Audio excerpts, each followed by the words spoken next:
Welcome everyone tonight to Graham City Council meeting May 13th, 2025. Appreciate everyone taking the time out of your day to be here tonight. We know it's sometimes really difficult when you have a lot of different things going on, soccer practice and kids and all sorts of different things, but we have some pretty exciting things on the agenda for tonight. So appreciate you guys being here.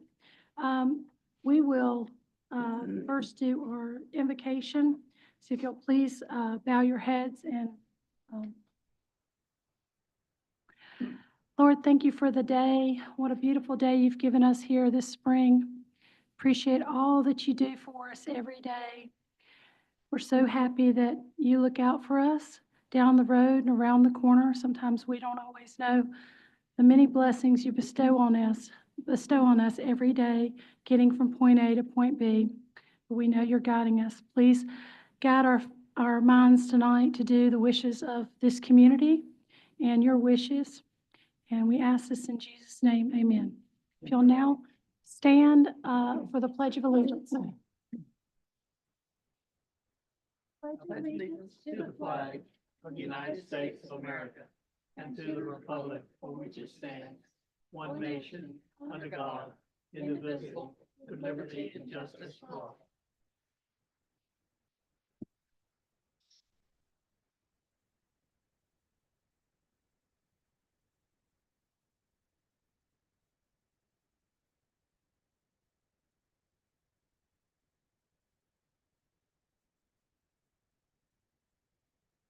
We're going to ask Mr. Clint Morrow, you able to come up here? Come on, Mike.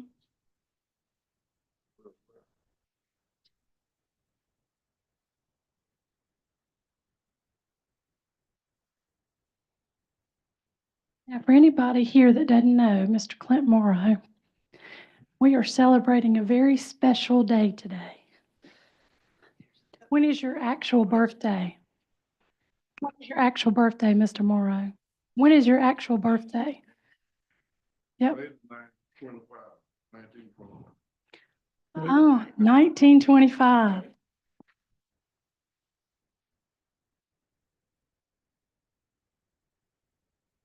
That's exciting, isn't it? That's really exciting. So, in recognition of Mr. Clinton Morrow turning 100 years old, you were born here in Graham on May 9th, 1925, to the late Jesse Samuel Morrow and Fannie Lee Alston Morrow, and has lived in this community your entire life. And whereas he became the husband of the late Sally Lovelace in 1951 for 67 years, and this marriage was blessed with one child, 4 grandchildren, and 6 great-grandchildren. And whereas Mr. Morrow worked as a brick mason and helped build several businesses and homes in Graham, and also worked for Burlington Industries, and whereas he served in the U.S. Air Force during World War II and participated in honor flight in October of 2024, and was honored during the ceremony at the World War II Memorial in Washington, D.C. And whereas Mr. Morrow was honored to receive the key to the city of Graham on December 4th, 2022, and was selected as a Grand Marshal for the city parade that we had. Remember that? When you went and did the Christmas parade? That was great. And whereas he is a lifelong and oldest member of Children's Chapel, United Church of Christ in Graham, who's also celebrating a birthday this year. What, 150 years? Is that correct? Children's Chapel, that is such an achievement. And you're a deacon emeritus, right there. And whereas he is a lifelong and oldest member of on this day, you may find him planting or tilling his garden and mowing the lawn on Elm Street. And he still drives, people. He still drives. I mean,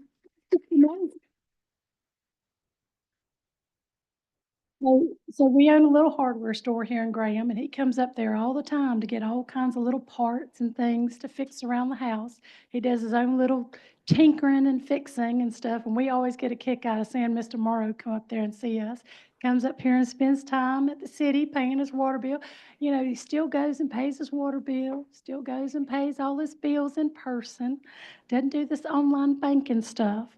So I, Jennifer Talley, the mayor of the city of Graham, and the city council hereby recognize Mr. Clinton Morrow's 100th year celebration of life this day, May 13th, 2025.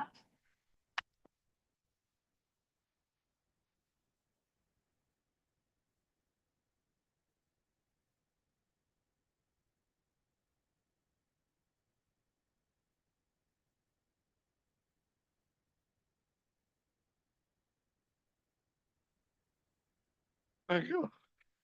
Oh, Alice.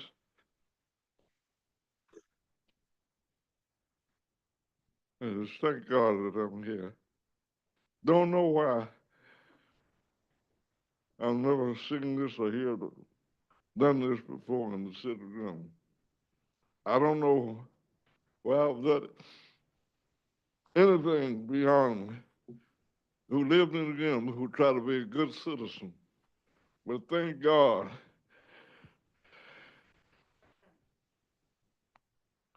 this has happened. And for this has have happened, I'm happy. And I believe by being happy today, my next happening will be with the Lord in heaven. I thank you. Amen. I thank this for coming out. Thank all of you. Knowing to celebrate my birthday. And I thank you. But we're so Well happy to done. do so. Yes.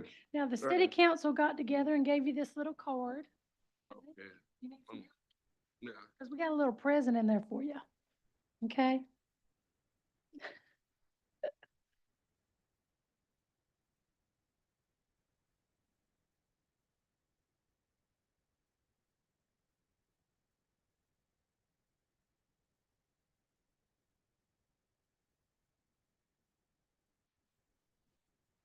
Happy birthday to you. Yes. Have mercy. $100. $100. 100th birthday. That helps you buy something nice. Okay, you buy something nice about it, okay, from the council. That's from all of us up here. We appreciate you. This is a wonderful achievement for you, and we really appreciate you taking the time to celebrate with us. We love celebrating with you.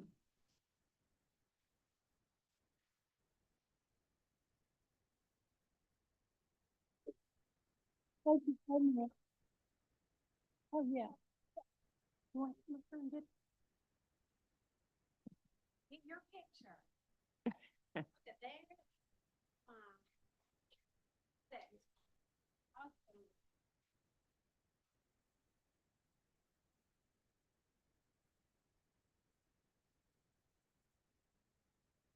I'm sorry, I was looking for it.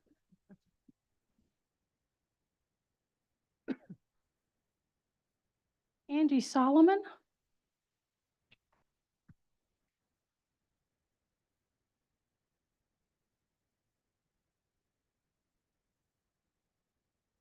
Well, my eyes started watering. I don't know why. So Angie, this is in honor of Community Service Award. So Angie Solomon is the founder of Queens and Pearls, which began in February of 2018. And whereas Queens and Pearls began as a girl mentoring group at Graham Middle School and soon accepted other girls from all area schools, whereas Queens and Pearls has since transformed to a nonprofit organization serving Alamance and Guilford County middle and high school girls, and whereas Queens and Pearls strive to create a lifetime of sisterhood through mentorship, community outreach, and personalized education support, and whereas Angie Solomon led the initiative for the Queens and Pearls girls to participate in Litter Sweep 2025 as part of their community service projects, and whereas as a result of their efforts in making Graham community clean, Chief Christy Baker recognizes their efforts and the success of the organization, and whereas Chief Baker and the Graham Police Department proudly award Miss Angie Solomon and the Queens and Pearls the 2025 Community Service Award. Now, therefore, I, Jennifer Talley, Mayor of the City of Graham, and on behalf of the City Council, hereby recognizes Angie Solomon and the Queens and Pearls as the recipient of the 2025 Community Service Award presented this 13th day of May, 2025.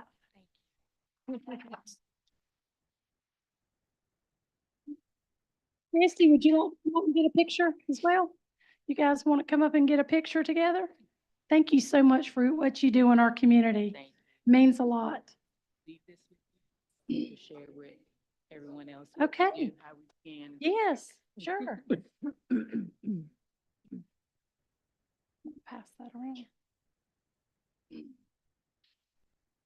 I'm sorry. Oh, go around. You want me to say something before or after?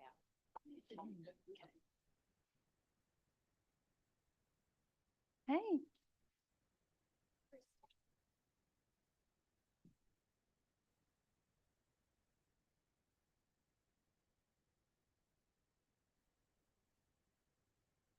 Everybody smile.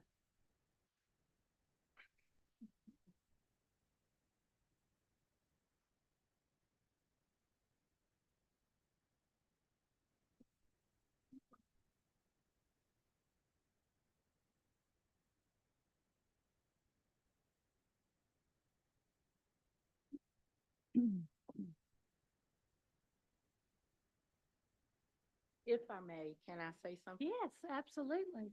I just want to say that this is a privilege, just to be acknowledged this evening. I want to emphasize that the recognition is not about me, it's about my team, my parents, my girls, my mentors, my board members. Okay. Thank you for everything. My team wholeheartedly believes in the QIP mission, which is to build our young girls with positive direction and guidance while fostering a safe, caring, comfortable, and diverse environment. The Queens and Pearls team is dedicated to teaching our girls accountability for their choices and behaviors while helping them understand the consequences for their actions. We take pride in being a space where each girl can be herself freely without judgment, just encouragement, and a strict zero tolerance policy for disrespectfulness. We are committed to teaching our youth many life skills that are often overlooked in schools, such as telling time on an analog clock, financial literacy, laundry, sorting and washing, how to have conversations, and cursive writing. This is just to name a few. Our girls understand the value of community service and how it makes an impact in the community. We promote reading and comprehension through our Sassy Minds Read Together book club, where we read out loud. We also address mental health issues by developing social and emotional skills, and we work on healthy coping skills, even decompress with expressive arts. We engage in those difficult yet necessary conversations about topics such as sex trafficking, body care for girls, boundaries, relationships, teen domestic violence, self-esteem. We strive to uplift our young girls, particularly our Black and brown girls. We are the support system for those families who often have to work and leave their daughters at home. We build the bridge to cover the gap to keep them safe and engaged in something positive while help preparing them for the future ahead of them. Thank you.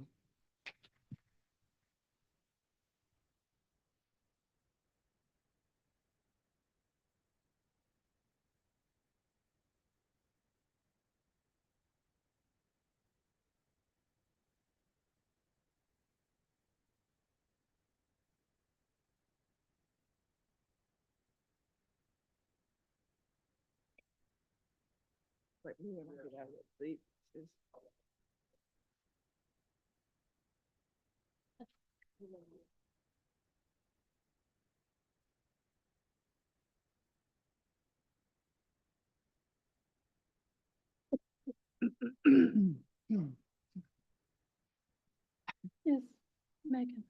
Yes, Officer Pollock not going to be here. Why?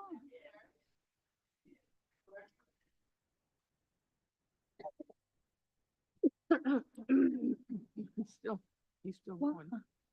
I love Officer Pollock.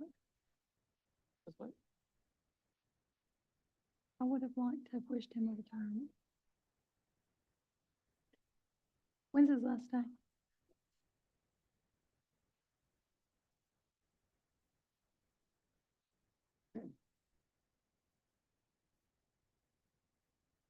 Okay, moving on, the consent agenda. A, to approve April 8th, 2025 City Council meeting and closed session minutes. B, to approve a resolution awarding a police badge and service sidearm to retired police officer Marcus Pollock. To approve a request from adjoining property owners to abandon an existing sewer easement between Cherry Lane and Jimmy Kerr Road that is no longer needed, and to authorize the city manager to effectuate a quitclaim deed with all parties for lots 37, 104, 105, Cherry Creek Phase 2, and 2038 Jimmy Kerr Road. D, to approve a resolution setting a date of public hearing for June 10th, 2025, to consider a contiguous annexation for a tract of land totaling 24.22 acres located off Jim Minor Road pursuant to General Statute 160A-31. E, to approve an agreement to share costs in the operation of Animal Services Center to continue providing professional humane animal sheltering and placement services for pets in respective jurisdictions. F, to approve the following street closure for the Arts Around the Square event to be held on May 17th, 2025, adding an extra hour for setup, the 100 blocks of North and South Main Street and the 100 blocks of East and West Elm Street from 5 a.m. to 6 p.m.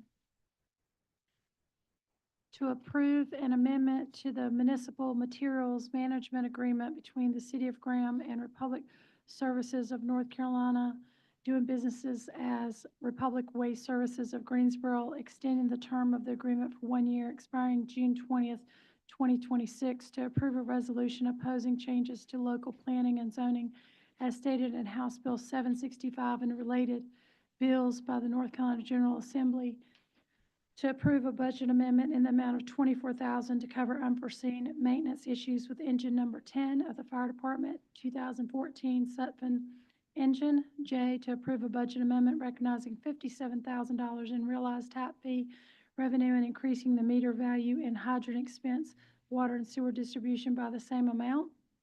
K, to approve tax releases in the amount of $269.77. Is there anyone here tonight that has like to speak on an agenda item that is for the consent agenda only? Madam Mayor, could we just understand what is the provision in number H to which the council objects? Well, basically, the way House Bill 765 was written, it would take away the rights of the local municipalities basically to deny housing, large housing projects that the state wanted to put forward. So is that Yeah, that is accurate. I have a comment on item G when you finish this one, Mayor okay? Tatum. But do you want to give any further explanation? But I think the North Carolina League of Municipalities sent out a summary, if you want me to send that to you, of how they are definitely opposed. You know, the municipalities across North Carolina are opposed to this bill as it's written, would basically strip the powers from us to be able to say what could go in our community as far as zoning goes. It would even eliminate the public hearings and citizen input for new subdivisions and things like that. And we don't want to lose that type of control or that type of input for the, I mean, 98% of what we do is rezoning. And so to not have a voice, and people aren't going to drive to Raleigh about a new subdivision being proposed next to their property, and they really wouldn't even be heard even if they did drive to Raleigh. So there's a lot of opposition. I think there's a lot of different municipalities that are drafting resolutions asking for this to be set aside. And I've been working very hard with Dennis Riddell to do such that he texted me right before the meeting and said that he's working on getting some meetings together and getting the bill revised, and did not believe that it would move forward as written. So that's explanation to H. In regards to Officer Marcus Pollock, I just want to say my heartfelt congratulations to him on his retirement. He has been just an absolutely invaluable member of our police department. I hate to see that he is retiring. He has been just great to work with as far as I'm concerned, and he'll leave a big hole, and I hope you'll please pass that on to him from the council, how much we appreciate his service to this community, and that I wish he was here tonight so that I could tell him that in person. He's just a wonderful person, both, not just as a police officer, but just a great person to deal with in general, very professional. In regards to G, Yeah, the expiration date is listed on the agenda as June 20th, and it should be June 30th. June 30th, okay.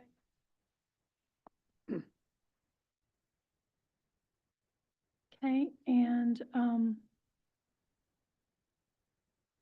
I believe somebody was gonna get me what that renewal percentage rate was, 3%.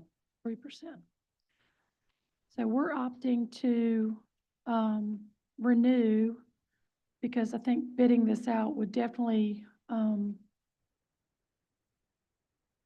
result in more than a 3% increase, because when we initially bid this out, it was very competitive, and we got a great deal, I thought. So I'm very much in favor of renewing that right now, especially with gas being $3 still. And then there was one other thing.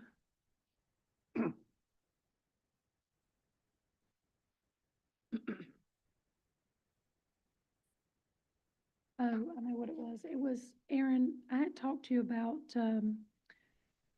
giving up the easement on Cherry Lane and Jimmy Kerr. What was the easement originally for?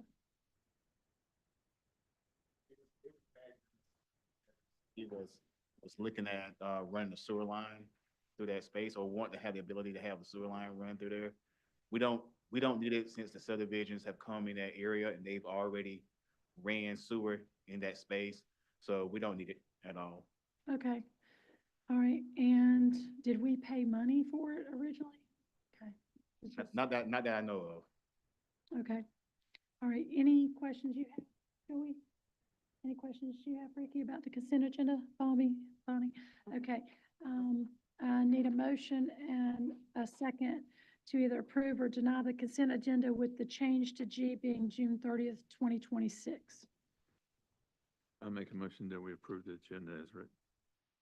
Do I hear a second? Second.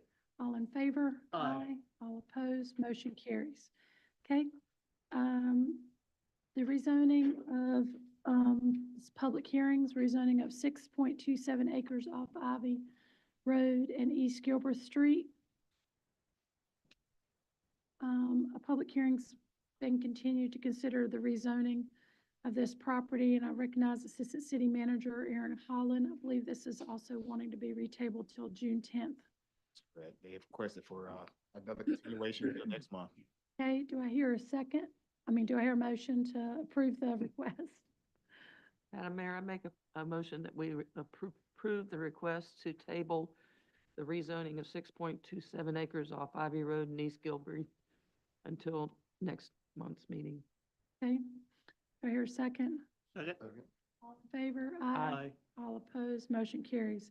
Also, ditto for rezoning of 0.51 acres on 200 South Marshall Street. I believe that's also been requested to move to the June 10th, 2025. Do I hear a motion to allow that to be postponed? Madam Mayor, I make a motion that we postpone this to the June 10th meeting.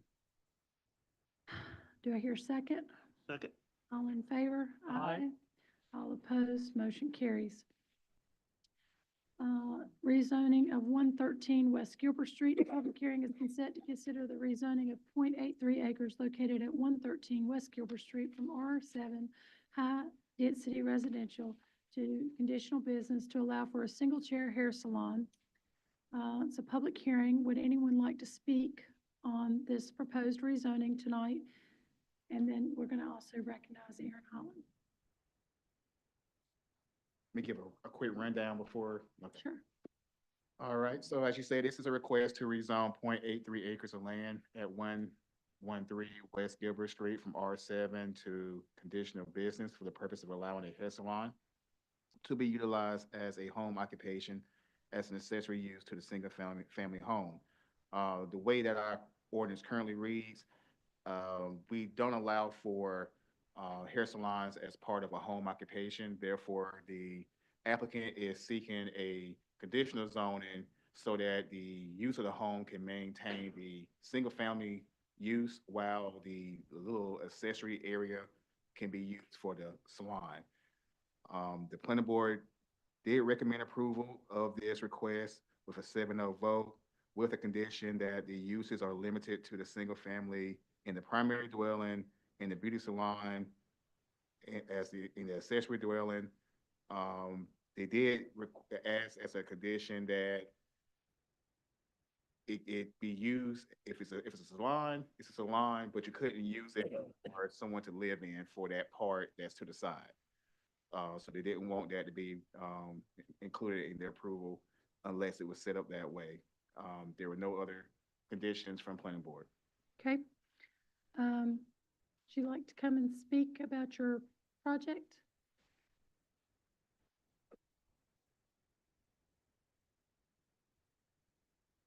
Hey, I'm Nadia Eulis Pickens.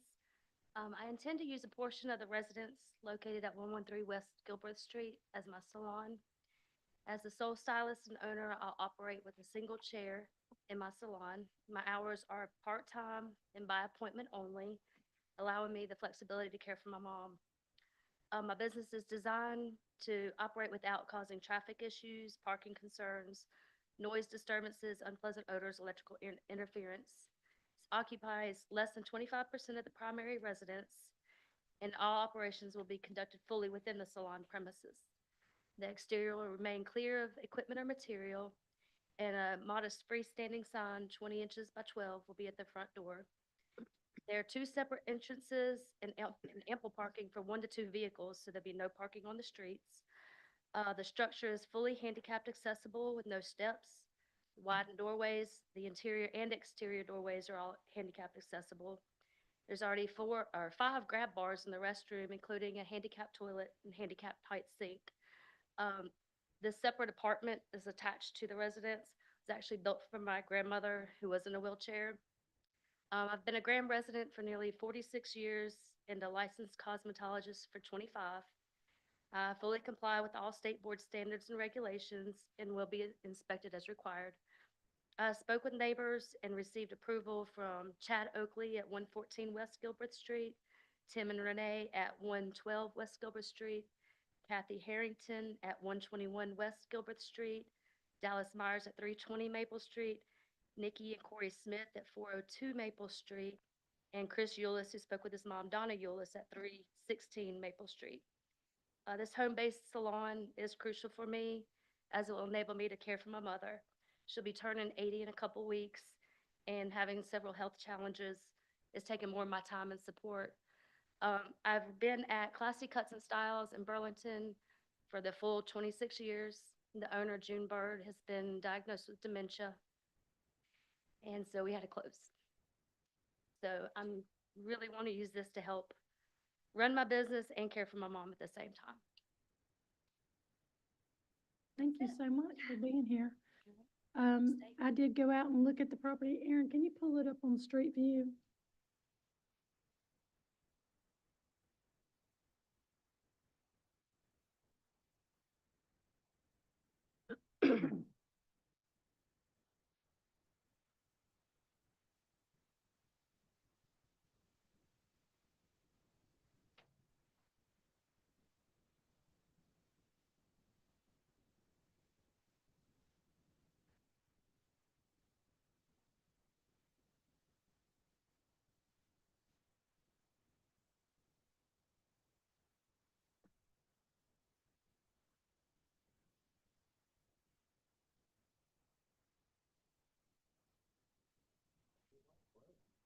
It wasn't blurry when I did it.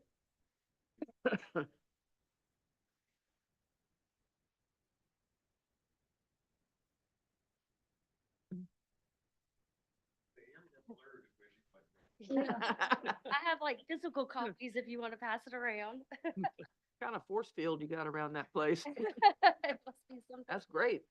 Well, I just wanted to say that, she has a circle driveway right there. So she has got plenty of parking. I mean, you could park 20 cars out there really, and they have a two-car garage.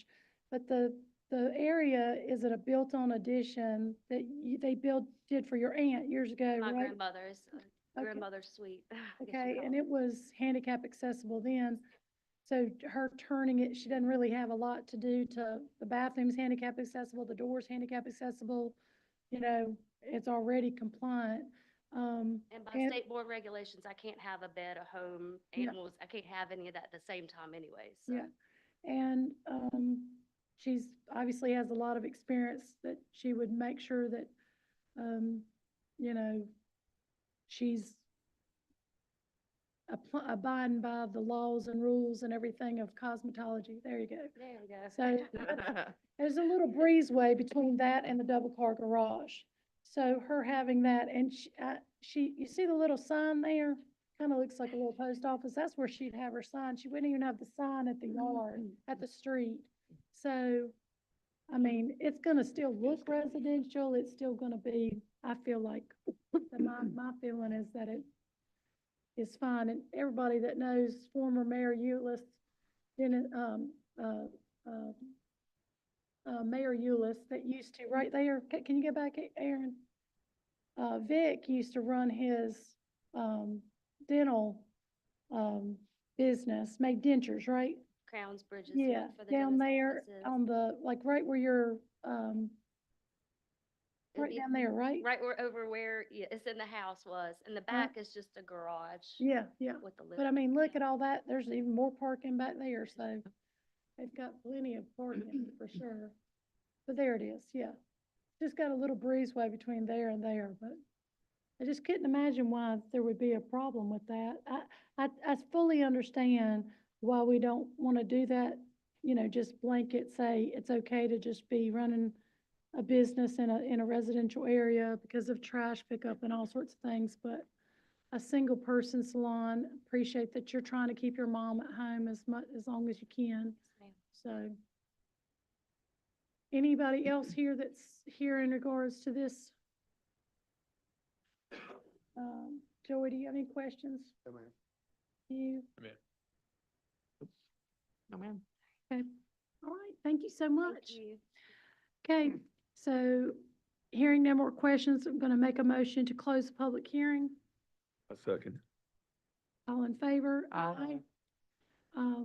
Need a motion now to either accept or deny the request to, rezone the property. Madam Mayor, I move to approve the rezoning of 0.83 acres located at 113 West Gilbert Street from R7 High Density Residential to CB Conditional Business to allow for a single chair hair salon, and that it would be consistent with the downtown residential land use areas and consistent with policies 2.1.1, 2.1.6, and 2.3.2 as put forth by the Graham 2035 Comprehensive Plan, with the condition that uses are limited to a single-family primary dwelling, a beauty salon, and an accessory dwelling unit in the attached accessory dwelling.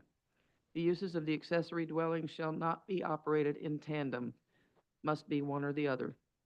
I hear a second. A second. All in favor? Aye. All opposed? Motion carries. Good luck on your new business there. Please tell your mother we said hello. Joint annexation ordinance, Burlington Graham Racetrack Road. The city council will consider approving an ordinance and a memorandum of understanding for a joint annexation agreement between the cities of Graham and Burlington for the area of Racetrack Road.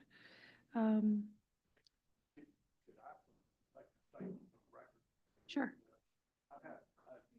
Make sure I'm in compliance with my ethical responsibilities. I've neither participated in Burlington in any votes or any deliberations in my role as a member of city council, nor have I participated at the staff level in a review of any of these documents. I have not been involved in any event. I thought it'd be helpful, to have that in the record because of my unique role of being on the council there and serving as one of the attorneys for the city of Graham. And I thought it'd be appropriate to have that in the record. Okay. Aaron, would you like to? Thank you. So a private developer, Carla Sevilla of Glenwood Homes, has sought annexation into the city of Burlington for a property owned off Racetrack Road, which is closer to the city of Graham's jurisdiction, but can be best served by the city of Burlington utilities. Part of the property is in both Graham and Burlington's ETJ, while a portion of it is in the county. In order for Burlington to satellite annex this property, an annexation agreement would need to be approved between both jurisdictions to be able to move forward. This agreement was drafted by city staff, both city of Graham and city of Burlington staff, at the request of the developer to accommodate this development. Both Burlington and Graham have consulted to develop a limited line of agreement that defines the annexation responsibility for parcels bound by Monroe Holt Road to the north and the Great Alamance Creek to the south. This line does not address annexation responsibility for parcels north of Monroe Holt Road nor south of the Great Annexation Creek. Great Alamance Creek. Okay, I would just say that my concerns about this were that I feel like we need to have an independent attorney looking at this. This is dealing with expansion of our lines and basically this developer wants to go in there. We can't provide him utilities. Burlington's closer, going to provide them utilities, but this technically is going into our area that would be designated as for expansion. Is that right? So the property is closer to our jurisdiction. Correct. Yeah, but a portion of it, ETJ wise, is in both of our jurisdictions. But everything else you said was correct. Burlington does have utilities in that area where we don't, which is why But they. if we had utilities, it would definitely be going into Graham. Absolutely, yeah. So nothing against Mr. Coleman, but he is still in the same law firm as Mr. Ward, and I would just feel more confident, I guess, in making a decision on this by having someone review the agreement and who negotiated the agreement? So it was Brian, myself, David with David Huffman? yeah, and Craig Honeycutt with Burlington and Megan. What were they proposing? What they were proposing initially was what came before city council a number of months ago. That was on the agenda that we ended up pulling. I think it was the night of the meeting. It addressed the area in its entirety, and it addressed more of the area than what we're considering tonight. And we thought a more limited approach to basically consider just the tract that was being requested for annexation would be better consideration for city council immediately to get the developer what they're hoping for, and then come back to both city councils with a more comprehensive annexation area beyond just this little piece. Okay. How do you guys feel?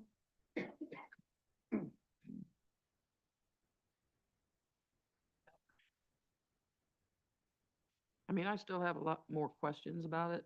I read the whole thing like twice, and I still have some reservations about just willy-nilly saying, yeah, sure, y'all can do this. So I kind of agree with the mayor. I think we need to have an independent firm look at it for us. And maybe there's no- you could talk to them, Megan, about like, if this comes up again. Laws are based on cases, and things that you've done that set precedent, and I don't want to set this as a precedent that every contiguous piece of property that technically would go to Graham's jurisdiction, just because we can't provide them utilities at that time, that it would automatically go to Burlington. I just, and then you say no, you say yes to this one, and then we say no to a different developer, and then he sues, saying, well, why did you say no? And we've kind of set ourselves up to say yes, not just for this piece, but for every piece going forward. And I don't feel comfortable with that. There's been I feel like some very detrimental decisions made in the past by council members that didn't fully grasp the ramifications of their decisions in regards to water and water capacity, as we know. And I defer to someone that knows a lot more about that than myself, or not saying that we won't do it, it's just saying that I just won't, I'd rather, have somebody independently look at it that is well-versed in real estate. And as much as you are, Mr. Coleman, you are still in his firm, and he sits on the city council, and he represents Burlington. So it's just a little, I just want to err on the side of caution. And bring up, Google Maps and show us where his property is. What is the development that this developer's wanting to do? Is it, I'm assuming It's houses, it's a subdivision. They had come to the city a few years ago. But the challenge of being able to get to the utilities in Graham sort of created an issue. Burlington has somewhat of a policy that if you're gonna go into their side for utilities, that you annex in, but you can't annex a satellite piece that's closer to another jurisdiction, which brings us to the agreement that we have before you. I would like to know more about what he's proposing to build. as Thought, well. wasn't it something about, wasn't it townhomes? I seem to remember something about it being townhomes. I could be wrong, but, it I'm not came sure up they were several years townhomes, ago. but I know they were, it was a dense development. It was either townhomes or it was just a lot of houses crammed into that It was small. dense. Yeah, it was very dense. I remember it being dense. So here's the property here. Here's Monroe Holt running here. Because they're all connected to like R18 type, properties, aren't they? If I'm not mistaken. On our side. Yeah. Yeah. And what is the reason why Burlington, why they couldn't be Graham and Burlington just provide them water? They're like, the city. If we're gonna provide water, we're gonna provide sewer. We don't. Yeah, they're gonna need Burlington for both utilities. So nothing utility wise would come from us. But is there a reason that they can't do that? That they couldn't get utilities from Burlington and still be Graham? Because 90% of that property is in Graham. I mean, I would have to look back into why that probably wasn't the best route to take. A lot of times it's the logistics of being able to serve the properties, even with like Burke now with trash service and stuff like that. It's just easier on Burlington Well, side. if it's townhomes, are we gonna even be serving them? I'm not sure they were townhomes. I just remember remember it being Burke? very dense, whatever it was. Yeah, so. Well, But wouldn't that mean that the city of Burlington would have jurisdiction over approval or denying of the project itself? Like, we wouldn't have any say in it if we, Correct. So if they were to annex, Those- if they were to annex into Burlington, it would be Burlington's oversight of zoning, utilities and everything. We wouldn't have a say in anything. police and fire respond from Burlington rather than Graham. Mhm. Well, it would be in their city limits. even though it's a satellite annexation, it would still be their city. But if council wants to table it for us to bring it back, I mean, we certainly can. I mean, obviously, you know, I make a motion that we table this, and direct the city manager to, have a, attorney that specializes in real estate and annexations, review the agreement, and the ordinance, to not just look at this project, but going forward, if projects like this, similar to this, come up. Here, a second. Second. All in favor? Aye. All opposed? Motion carries.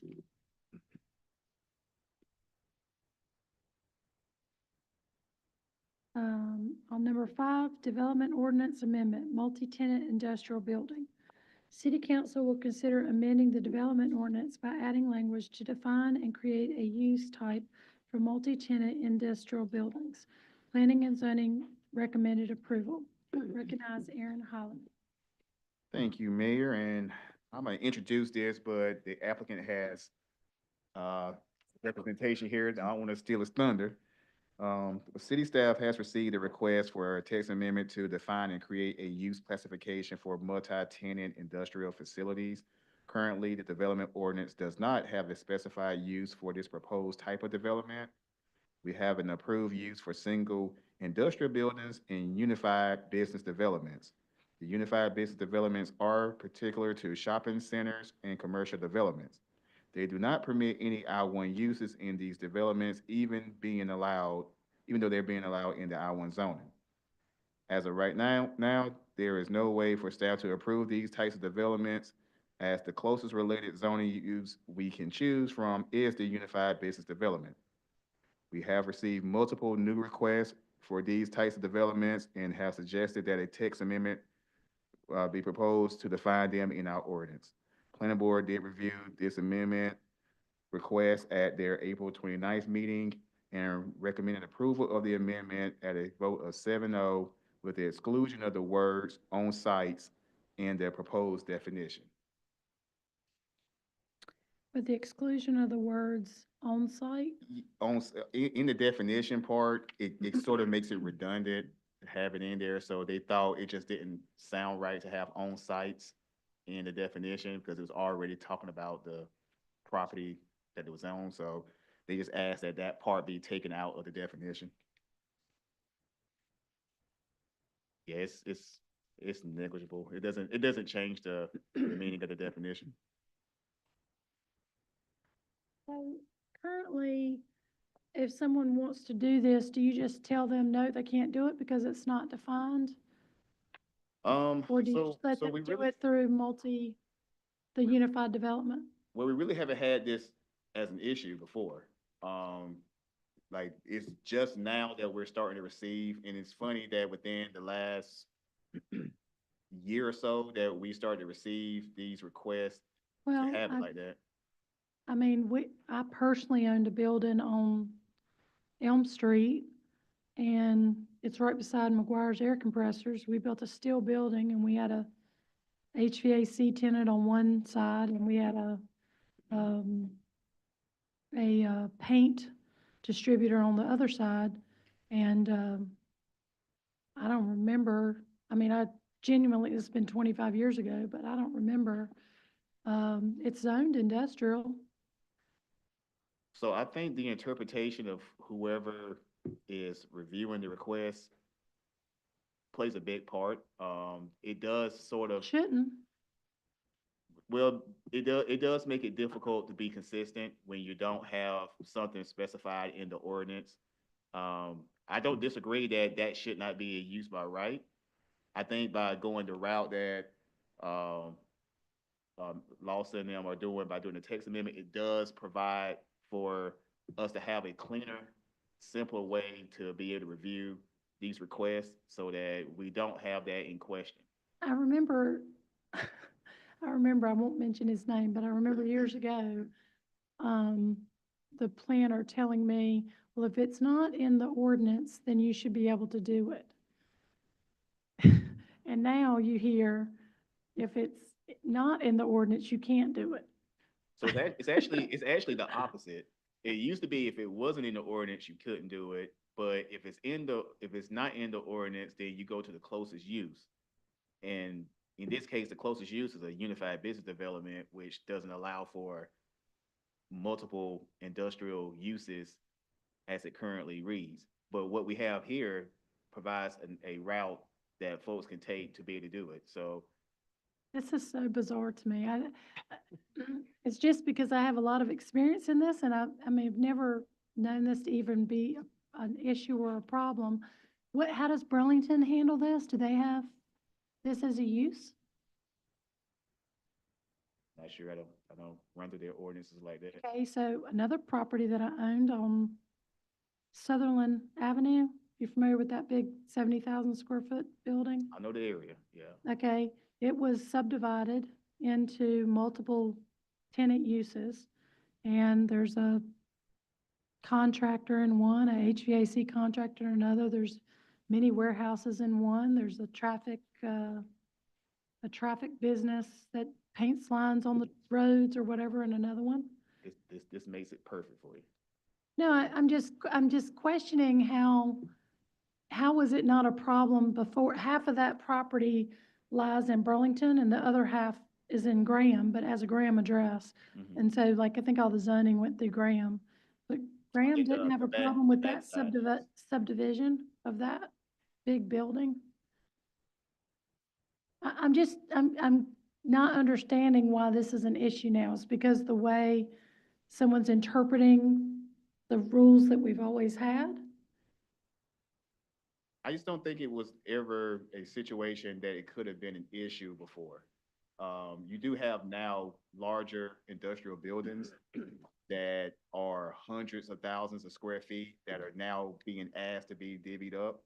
Where you're talking about the building you were talking about before, or even the 70,000 square foot. They brought that up even at the chamber meeting, that that's what they want to do with these older buildings, is subdivide them to be able to make sure that they're of, current use and, And I don't think that's a problem. And I don't think it was a problem in the past when you were dealing with that scale. I think when you're getting to these 600,000 square foot buildings or a 500,000 thousand square foot buildings, where you're going to have to be able to have accommodations to be able to handle what goes there. It's just making it where it's a cleaner way to approve them.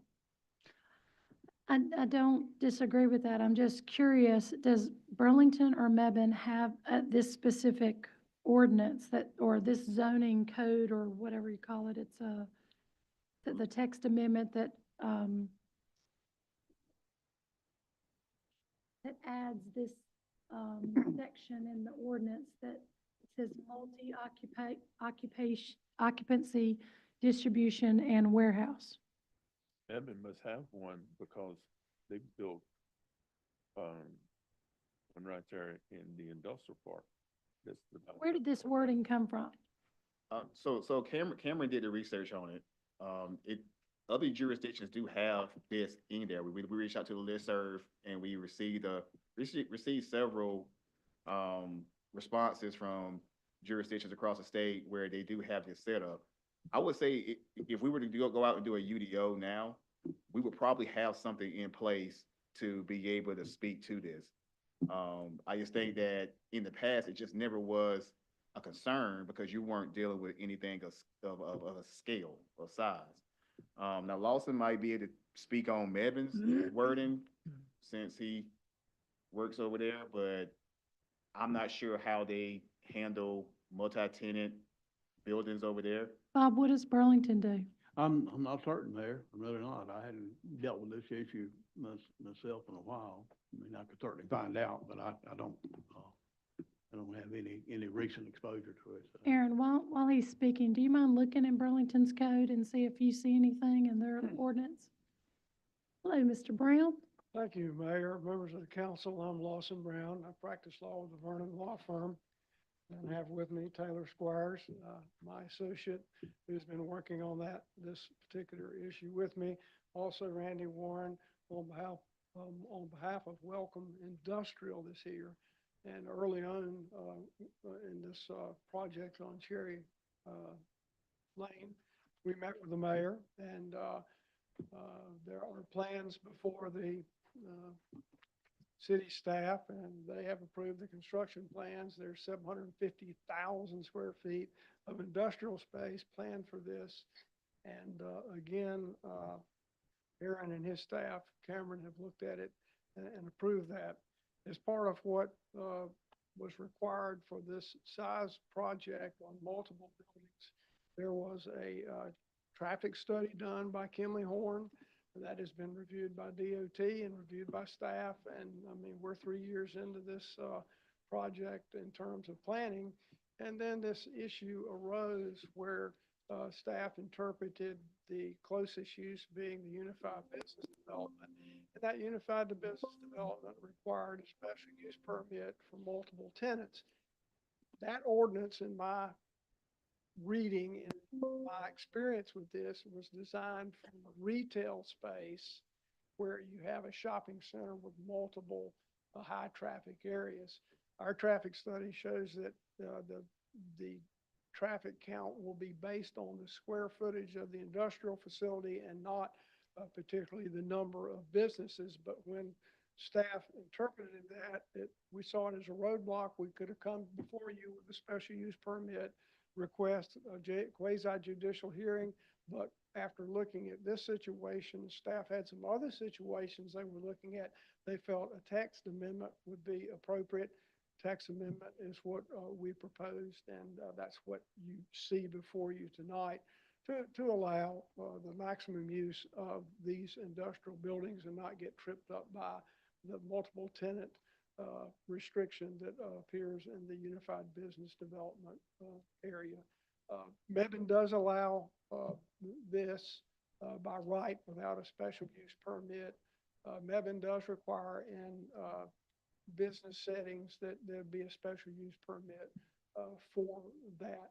And again, I think that's what the whole history of this type multi-tenant was intended for, was for a business use that would be a high traffic commercial use as opposed to industrial use. Taylor and I are happy to answer any other questions that you might have. I've not run this in Burlington on an industrial, but I've seen it in Mebane. I've been the city attorney over there for 10 years, and we've had multiple situations where we've had buildings that have been constructed and have multiple tenants. And in fact, you've probably got some in our common industrial area, North Carolina Commerce Park, that are being constructed and very well may have the same scenario with multiple tenants. I'm thinking in particular the building behind the over there on the Scott property that's closer to Kimry Road on the back side and not on Senator Ralph Scott Parkway.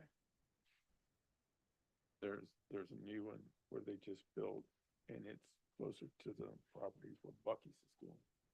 So it's a big industrial building right there. That's Right. about it. But you're looking at doing a very large building and then basically subdividing it out depending on what tenants come to you That's correct. and what their needs are. Is that correct? That's correct. Need the flexibility to do that. And again, that was the discussion when we came over here. Randy and his, Welcome is a huge industrial developer out of Texas, and it's been my pleasure to work with them the last few years, but kind of ran into a roadblock here in the last probably 6 to 9 months, and this is where we've ended up with staff. And I think it's a great solution, and it should work for us, but it should work for the city of Graham as well. What'd you find out about Burlington? So they have something called flex space, which they permit in, looks like they're in industrial zones. I'm assuming that would be close to what we're talking about doing here, where you would have the ability to have multiple types of things. And it's under their industrial use classification, so I'm assuming. So without knowing their ordinance, I don't want to be incorrect on this in this case. But to what Lawson was saying earlier, unified business development in itself is fairly new to our ordinance. It was something that came about within the last, when I say new, 10 to 15 years, but it's not something that was with the ordinance from yesteryear that sort of carried over. So the concept in itself was looked more towards handling your commercial mixed use types without having industrial be in the midst of it, because you wouldn't want to have an industrial person there with commercial, because there may be conflicts with you know, customers coming in when you have trucks also coming in. So it specifically says no industrial in the UBD.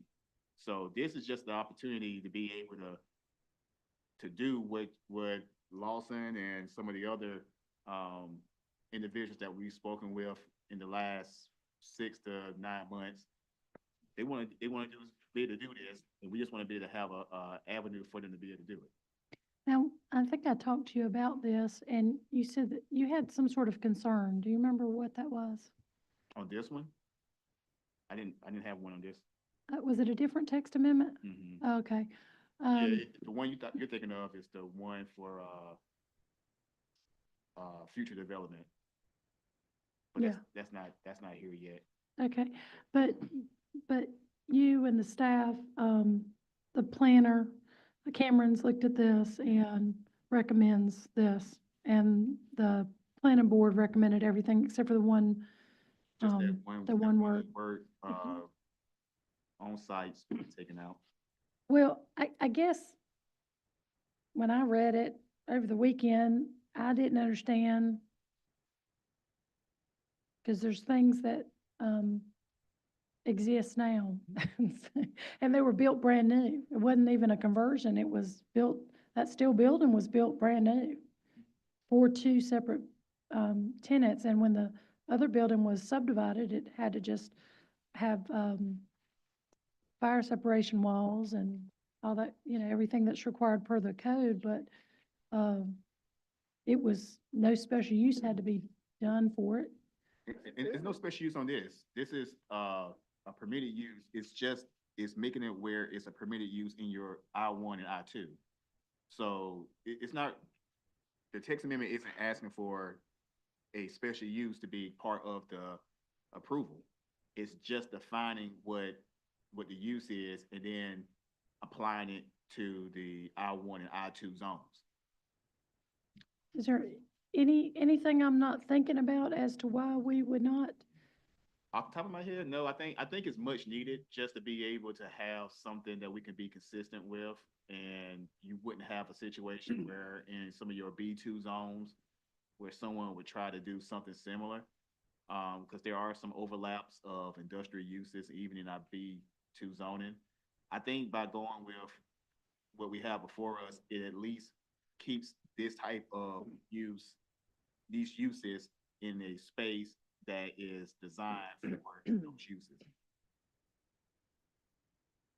Well, I know that the spaces that are being designed all up and down the interstate, the big one that they just did that's up near the truck stop past Whitsitt, like that is also for you know, it says a big sign there that you could rent, you know, 20,000 square Had a lot feet, of interest. 100,000 square feet, huh? You've had a lot of interest in people wanting to do that.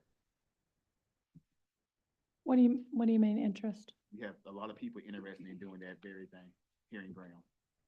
Build a large, much like what Lawson is saying, Yeah. for that particular reason. I will say that I don't, well, I shouldn't speak for the whole council, but I don't like the idea of having, spaces that are unmanaged.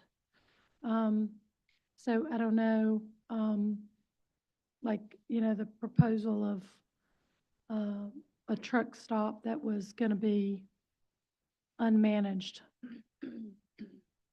We have managed truck stops and they are a real problem, for police and things. And I just don't want that sort of, I think the community would have a problem with that kind of development there on that property.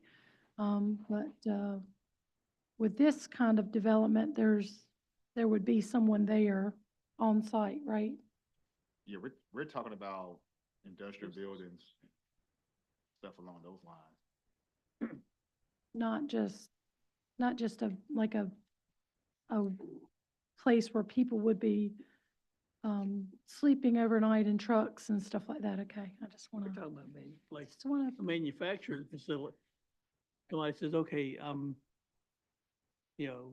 CAD, computer, designing small lots, whatever, where it's an industrial business. Mhm. It's manufacturing something. That's what we're looking for, Mr. Chen, is that type user or a distribution, either Right. one. I mean, you can go through the North Carolina Industrial Park that y'all are, the North Carolina Commerce Park that y'all are very familiar with. And, Revere Copper started out, as that Colorado company that built, prefab steel buildings. And they ended up having problems in Durham with their fire and ended up going out of business. And then Revere came in there and they're manufacturing there. But Right. that building is a similar use to what Welcome does. And again, Welcome's a big player and a very strong, reputable company. And literally, we were surprised. I mean, we've been in this planning process 3 years. We've got approved construction plans. So it was kind of a surprise that, we get ready to pull the trigger and that we've got this issue that we can't tell our banks and our investors that, yeah, you can be multiple users. I think what you're proposing, having multiple industries under one roof, is something I've been thinking about. Instead of having one large distribution center, now you have multiple, businesses so that you won't, if the economy should tank, first things you close are for a distribution center is a major, something like that versus what you're proposing where you have different industries under one roof. Hopefully not all of them would be affected by a downturn. And I think it's a good thing because it spreads the tax base. when you came to me and talked to me about it, I didn't say anything. I mean, I wouldn't have told you that you couldn't have done something like that because I've seen it done. So sorry, I didn't know to say anything. So I was kind of surprised when I was reading it this weekend. Not ascribing anything because I certainly didn't think it was any issue as we were going through this process. Yeah. I And, think, this does clean it up for the staff, so that they feel comfortable in making the decision to be able to allow it as, right by use. And, is there anyone else that'd like to speak on this issue? Do I hear a motion to, close the public hearing? Make a motion, we'll close the public hearing. Oh, it's okay. All right. Do I hear a motion to approve or deny the ordinance amendment to Article 2, Section 10.16, Article 4, and Section 10.135? Madam Mayor, I make a motion that we approve it. Okay. With the on-site,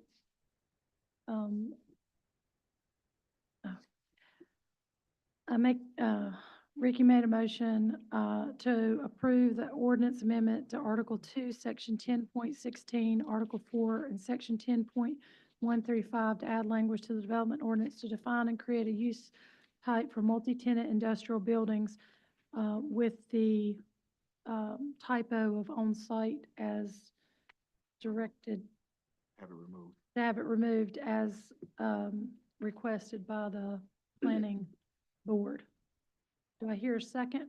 Second. All in favor? Aye. All opposed? Go forth and build. thank you very much. Thank you, sir. Thank you so Thank much. you. Have a safe trip home to the big state of Texas.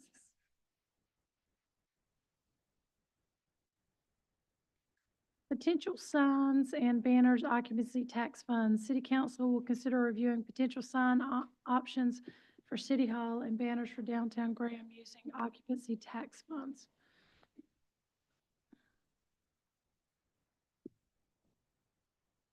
I'd like to recognize Aaron Allen. I didn't want to jump you. No, go right ahead. Wait my turn. But basically, everything you just said, we currently have occupancy tax funds that, from prior conversations, prior meetings with council, council had wanted us to look at, putting a new sign out front, a new monument style sign. We have obtained a quote on what that would cost. We also, heard from council that they wanted us to look at, the placement of banners of the ones that we currently have with some new ones around downtown. So what you have before you, is the staff, seeking the approval of council for us to move forward and, getting a sign erected out front. We don't have a design for it quite yet, but we just want to have the, head nod or approval in this case from council for us to be able to move forward with the design and have something, put out front, as well as looking into the banners as well. Okay, What were the prices that you got for that? How much it would be roughly? So we don't have any on banners yet. That's gonna Right. take a little time to get back. But for the No. sign, For that sign, I do have a price on the banners. okay, great. what was the sign though? The signs, the one that we got from Sign Tech was around 65, 63, something like that. But we're working on getting that number down. Is that gonna have like the, the notices that, Yes. the electronic messages and everything on there? That's a Well- digital media sign. It won't scroll, but it would have the, Digital screen. green digital thing on the base of it that would allow for us to be able to put up Arts Around the Square, Yeah. May 17th. And it, Okay. it won't be a scrolling type thing. And I'm sorry, Mayor, that price, is that 6,300 or No, 63,000. 6,300 times 10. And Mayor and Council, I will point out, occupancy tax is a new revenue for the fiscal year that we're in. We had 79,000 budgeted, which was anticipated. We've received the first 2 quarters, so we're on track to receive right at our estimate of 79,000. There are limitations on what that can be spent, and this would be an eligible use of that. When we went through the budget process for last year, we told you at the time that we had no capital or really intended uses designated for that, which is why we're coming back to you to get your approval on appropriate expenditures. Okay. Is it, as a side note, I know it doesn't have anything to do with this necessarily, but can we please get the front of the building? I think Ricky's mentioned it and some other people have mentioned it, like, Wash it. yeah, I mean, it's really, Especially the part that's supposed to be white is like not. I think the days of it being white are probably gone. Paint it then. Yeah, we've explored some additional options, which we can talk about at a later time. okay. Mayor, is there an example of a municipality that has the electronic kind of sign that you're talking about? I can't quite picture what you're referring to. Trying to find a picture of one.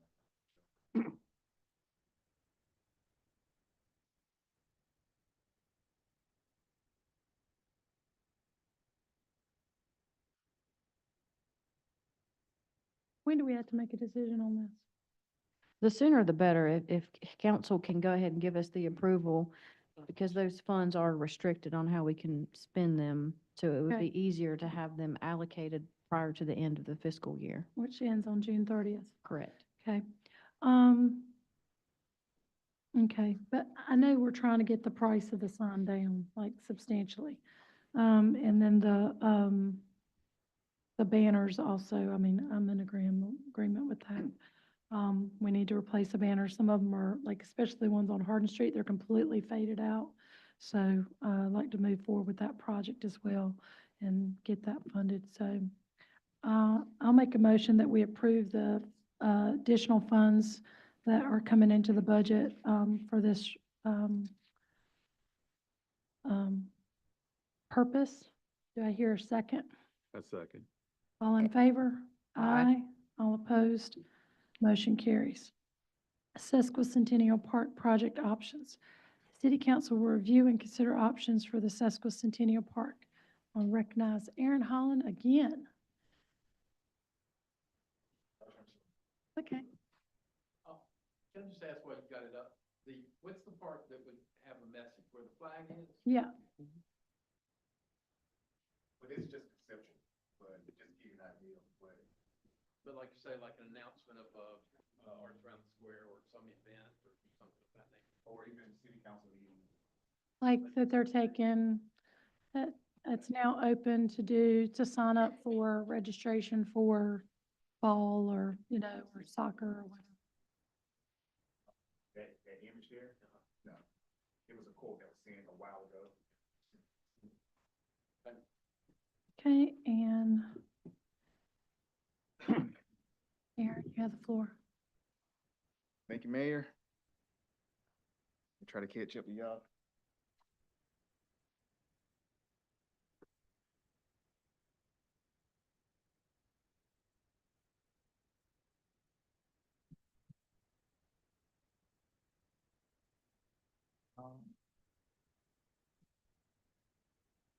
All right, so bids were received for the Sesquicentennial Park project, which included a base bid with 5 alternate bid options. The deadline for bid submittal was April 25th, 2025, with the bid opening on April 28th, 2025. City staff has reviewed the bids from 2 vendors that had submitted, Penum Construction and H.F. Mitchell Construction, and we provide the following tabulation for council consideration. Budget estimates for H.F. Mitchell to rebuild the park where it is currently located, including anticipated additional undercut, ECS testing, clop, refinish, pergola, and 10% contingency, came in at $470,701. The budget estimate for Penum to rebuild the park where it's currently located, including anticipated additional undercut of $160 per yard, ECS testing, clock, refinish pergola, and 10% contingency came in at $379,425. Options to not rebuild the park would require the base bid amount plus a combination of alternate bids 1 through 5. Our Public Works Director, Bert Robertson, is here. He worked very closely with the different individuals who submitted requests. I'm sure he can answer the questions way better than I can. So I would defer to him on any of the questions you may have.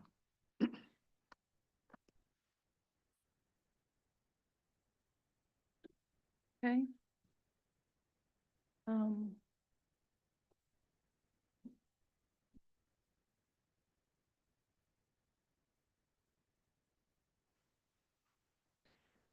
So I had estimated in my mind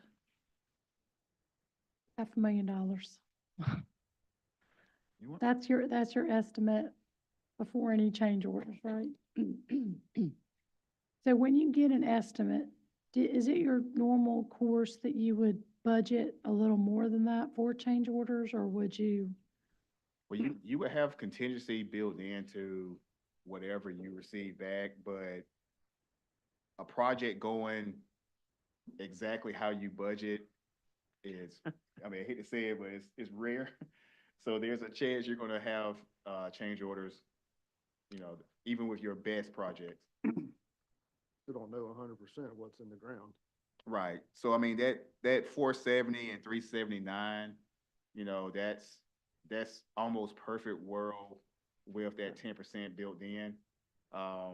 The chances that it's gonna stay perfect world, once you start digging and realize what you have beyond a certain point, could make it go up.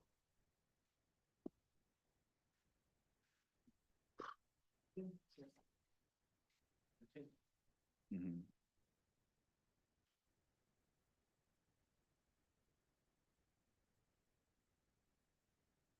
Oh, it's not a public hearing. Um, the,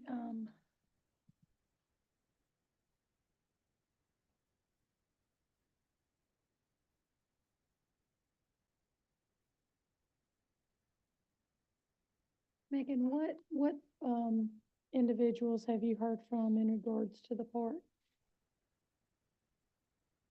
The only individual I have heard from recently was an email I received today from Griffin McClure, was sent to city council and copied to me, essentially saying that his stance was the same as he has previously indicated to city council. I thought you said that there was some interest in the park. Yes, I have heard that, someone would be interested in purchasing the parcel if it came up for sale. To do what with? I don't know specifics on that. Mm-mm. All right, so we have to consider these costs, right? And the lowest bid was how much? If council wanted to build back, you're looking at the 379, 425 as the lowest of the bids. I mean, if council was looking at the option to build the park back where it currently is, what you have before you doesn't necessarily say that you have to pick between the two. It's just that if that's the route that council wishes to take, then these are the amounts that you're looking at based on the dollars that we receive from the vendors. It's kind of scary that they're like almost $100,000 apart. That's a They're- lot. They're not. They're not Well, 100,000 on apart. paper, on But paper. people will bid a project low and then hit I you know. with all these, you do I know. government contract. Yes. Yeah, and I they're know. gonna hit you with all these change orders that end up being more than what you originally thought you were gonna pay. Now, one of the options that obviously wasn't in the bid, because it's not anything that a contractor could bid on, if council wishes to not do any of the options and then just have that be the burden of whoever, if they wish to sell the property for development, then the cost that, and Bert, correct me if I'm wrong, the only cost that we would be responsible for would be our own forces taking up the bricks and pavers, benches and stuff, and then putting that, storing that and putting that where it goes later on, once council figures out what they want to do on that backside. But all those alternates and all those other costs won't come into play because we wouldn't actually be doing any of it. So all the costs you see would basically be what we would pay. No. The other option is that we don't pay any of it, and we just use our forces to take the stuff up. How much of a burden would that be on you guys, Burke? Because you guys would be the ones that would have to disassemble everything and, It depends on if we're disassembling everything or we're just gonna take the brick pavers, more bricks, benches, cloth. The pergola would be cheaper probably to just rebuild later than it would be to try to transport something that's 20 foot wide. Figure out how you're gonna store it, because it won't fit through any gates at Public Works. no. So if you're just gonna take the brick pavers and the more of the benches and cloth and store it, we'd be done in a day. Okay. I know you guys are, Well, Pretty busy. I think everybody on the council, if it was to be something was to be changed or done, like those memorial bricks, I think were pretty adamant about those being left in the sidewalk, never being put in storage, I think. I would be I would try to figure out some way that we could coordinate that to be, so they would even be more prominent, I guess, maybe in the sidewalk than they are where they're at. But, I think, in regards, Bobby had mentioned something about the pergola being someplace. I know that when they've tried to have events and stuff over there, everybody says it's so loud. The traffic's so loud, you can't even hear anybody speak. And I think, designing something on paper and then actually putting it into practice is just just different. I wish we could deafen the noise of the traffic, but that's just not gonna happen. I mean, a lot of tractor Well, what trailers, would happen if trucks and stuff. that we come turn through Graham there. into a walking district, as some folks wanted to do. Well, I don't think the businesses want that done. I don't know. Just joking, Yeah. being sarcastic. Sarcasm? I think we should, personally, I think a better location would be at the park at the Civic Center. I mean, that area, for, at least for the pergola, Back there, would, quiet, if you were gonna have a wedding or, quiet. and you needed to hear the sermon. I mean, you know, who, what's the gentleman that used to run the, he was the chairman of the Historic Commission? He was one of the ones that came to me about the park. Carrie? No, the gentleman that's, he, did he move or he retired or something? He was over the Historic Commission. Only one I've ever known was Carrie Worthy. Gary, yeah, that's What all. Carrie? On the Historic Museum, sorry. Oh, okay. Russell. Russell, Oh. yeah, Russell Compton. Yeah, he had said that, he's tried to have numerous, tours out there, like he was given a tour, historic tours and stuff. He said, you just can't do it. He said, he's even been mic'd up and stuff before. And just can't seem to, get that, you know, anything done with that. So, I guess I'm concerned about that as well. Well, there's a financial aspect that council will have to consider with whatever route you take, obviously. And then we would have to, if we don't put it back there, we would have to put it somewhere. And that's a different conversation, but, to make it safe out there, we would have to do one or the other. I know Megan had a conversation with someone approached about wanting to do something out there. I've had two people that have come to me that have asked about the thoughts of being able to put something out there as well. So it's interest. And how much say would the council have in what would be built there if the property were sold? So there, I mean, legally, you can have certain parameters within the request that you put out for individuals interested in purchasing the property.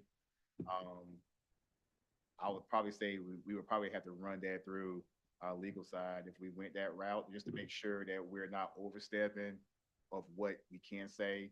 But there are things that boards are able to, like if you brought a piece of property off the interstate and you saying that we want to put it out for sale, but we only want to put it out for sale for these particular type of uses, you know what I'm saying? So there are parameters that you can place on it when you put it out there. But again, I would say we would want to run it through the attorney. We've had Right. people call us from places, I don't know if it was not Julian maybe, I think is what's the place that's got that, performance theater? Is that Julian? It's like out Siler City area that way. They called us and the city had a building that they wanted to, you know, they wanted somebody to completely, and they had all these restrictions and everything. And if they sold it, it had to be a certain way. So, you know, I would really, you know, obviously that was I mean, I own, property in downtown, and I would dare say that that is kind of a crown jewel of a building. I mean, makes a very prominent statement, that building does. Good for some apartments upstairs. Is that the building that was, or is that the building at That's the Hart? old building that used to be there. That's the building that was there. Yeah. All of that building was at the Centennial Park. Vanna White.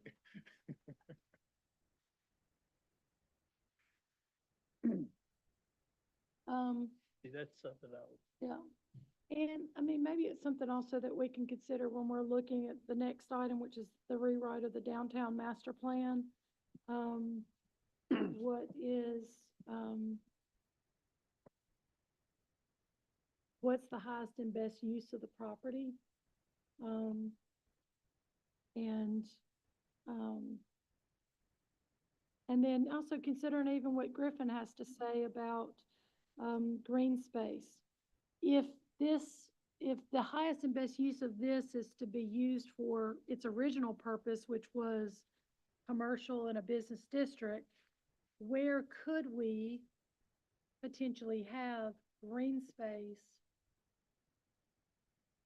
that we could maybe, you know, because the revenue, if you were to turn that back into what it was originally, which how could you be more historically correct than putting back what was originally there? I think that building dated back to the, either late, well, I think it was the early 1900s. Was it 1910? What does that plaque say? But it doesn't say anything about the building?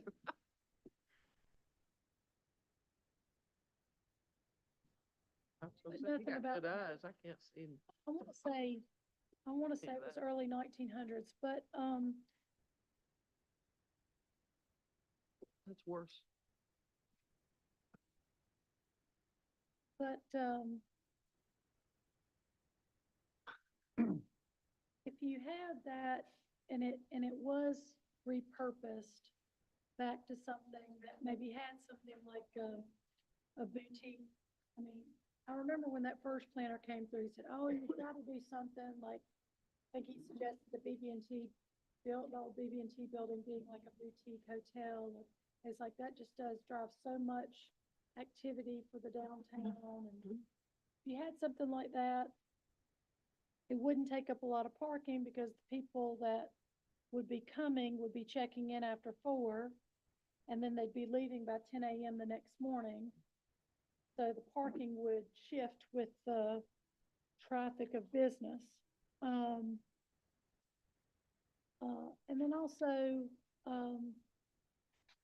but is there a place that has an opportunity for us to have a green space that maybe isn't so loud that we could utilize more for something like downtown events or weddings or like, In the downtown, I mean, Yeah, the but- lowest thing, if, it would have to be property that the city controls, and downtown basically are parking lots.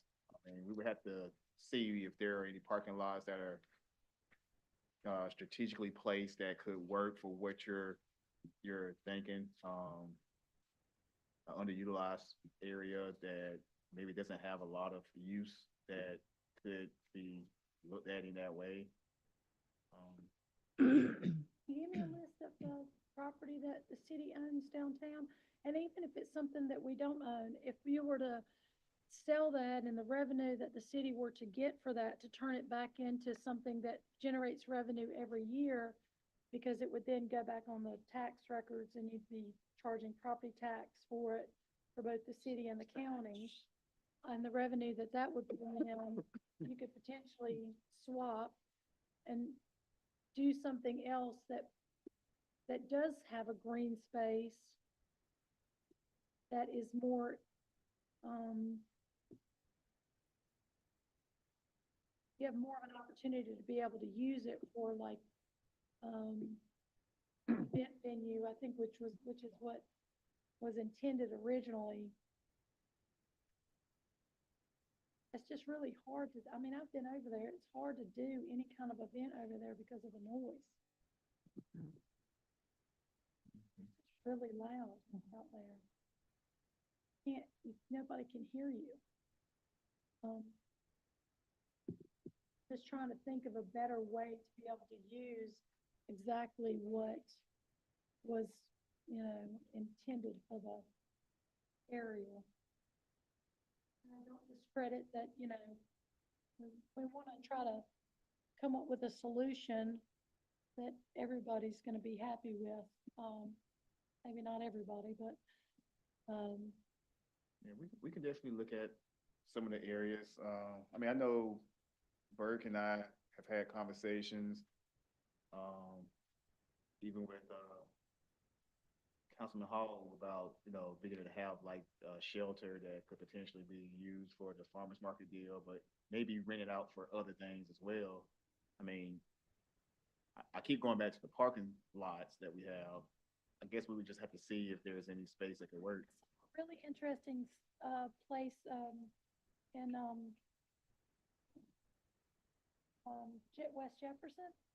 And they have a parking lot and on one whole thing, on one side of the parking lot, they have a built shelter, with, in the middle is actually like a storage area where I guess they store all the tables and all that stuff and the furniture and everything is in the middle and it says farmer's market on there.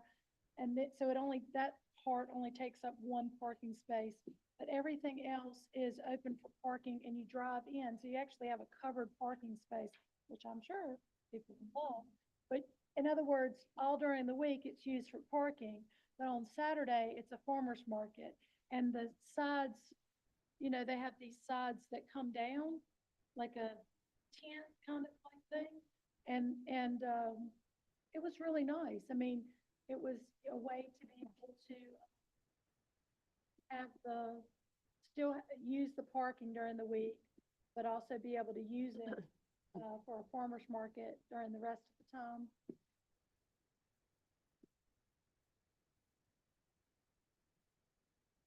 I'm listening. That was, you made me think about some place that had something that was similar to what you were saying. Yeah, yeah, yeah. There's one down in, if you want to look up Wintergreen, Florida, they have a beautiful one down there in, Wintergreen, Florida. It's the same sort of concept. You basically have you don't get rid of the parking spaces in your parking lot. You just cover them, and I'm sure those are the first ones to go every day when they get filled up. But, those parking spots are used all during the week, and then on Saturday, they're used for the farmer's market, and people rent out those spaces. And then they can also bring tents for the other spaces as well. Yeah, I was thinking about when I was in Roxborough, they had a spot similar where they built this thing. There's on the backside, you had like, parking and all that. And they rent it out for different type of events. But yeah, we could certainly look at it. I mean, it's no problem to see what we have. Staff can survey and see what we have.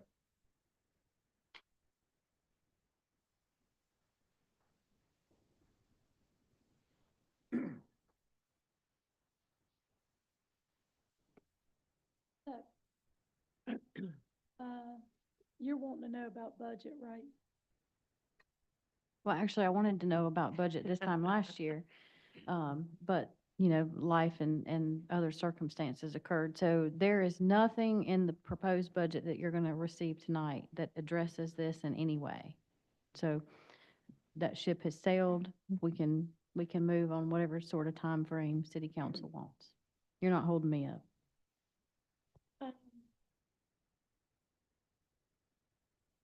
Well, do you want to take this, why don't we take this up with the downtown master plan?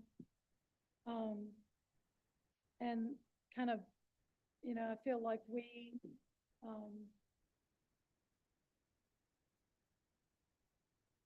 need to, listen to some of the comments that have come in, and present those to whoever's going to be doing the downtown master plan and make sure that we incorporate those things and then come up with some ideas and maybe come up with and then eventually go with what's the most popular idea, I guess, or whichever one wins out. Yeah, my only comment would be, I don't know how long the bids will be good, and my guess is they're not gonna hold those for the duration of a downtown master plan rewrite. So if that's the council, if that's the direction city council wants to go, just know that we will likely have to rebid this process at some point in the future, because most places will hold their bids for 60 days, maybe 90 days, but Well, I thought if it was gonna be a lot less than what I thought.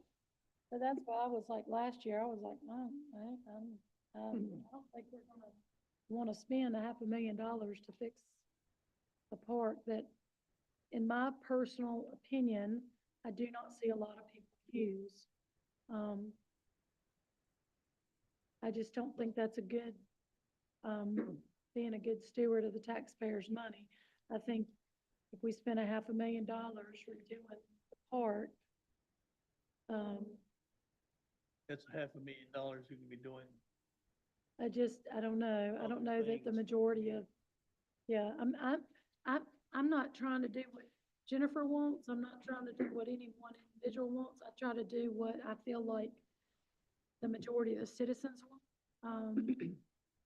And that's why I think it would be good to, Well, I'll just provide a comment. I heard when I was on WBAG a while back, somebody said, yep, I'd love to have a Centennial Park downtown, but I don't want the taxpayers to pay for it. You know, if he said, the person said, if the taxpayers have to pay for it, I don't want it rebuilt. yeah, I've heard that a couple times too. We just try to be, we're in a difficult position because we, try to do what we feel like the majority of the Well, people want. If And the make- folks want to have the park there, then they should probably fund it. I do not feel that those who want the park there want the taxpayers to pay for it. Well, that's how it was funded originally. Right. People went, because the taxpayers said they didn't want to fund anything, so they went out and, Raise the raised the funds. money to do that, Then that's the position I stand in. but that's I mean, why I kind of we're, agree, I'll yeah. tell you that that's why we're in the position that we're in, is because they did it the cheapest way that they could, because that's the only amount of money that they had, and Mhm. unfortunately, it needed to be, it was just filled in with a bunch of stuff into a basement that wasn't, it had all these voids in it, and now it's all sinking, and, And now we know it's got heavy metals in the basement. yeah. Yeah, contamination and stuff like that is a concern. I mean, I feel like well. people that wanted to keep it have had ample opportunity to go raise money or get donations, to help pay for it if they wanted to keep it there, and no one has done anything. So, I mean, I don't, Okay, so what is y'all's feeling about? I mean, my personal opinion, and trying to do right by the taxpayers would be, to just have, Berks folks remove it and sell it and put the burden of the repair and everything else in the excavation and, cleaning it up on the buyer. But I think that we should impose some limitations, like, Aaron was talking about, and of course, we'd have to get with legal to do that. I think there should be limitations on what they can put there, like they just can't just go in there and put like a 4-story parking garage up there, or something like that. 'Cause I don't think that would be an appropriate place for that. We don't want 3-story glass and chrome. Right, I mean, we want it to be true to the historic look of downtown Graham, so that's just my personal feeling, so.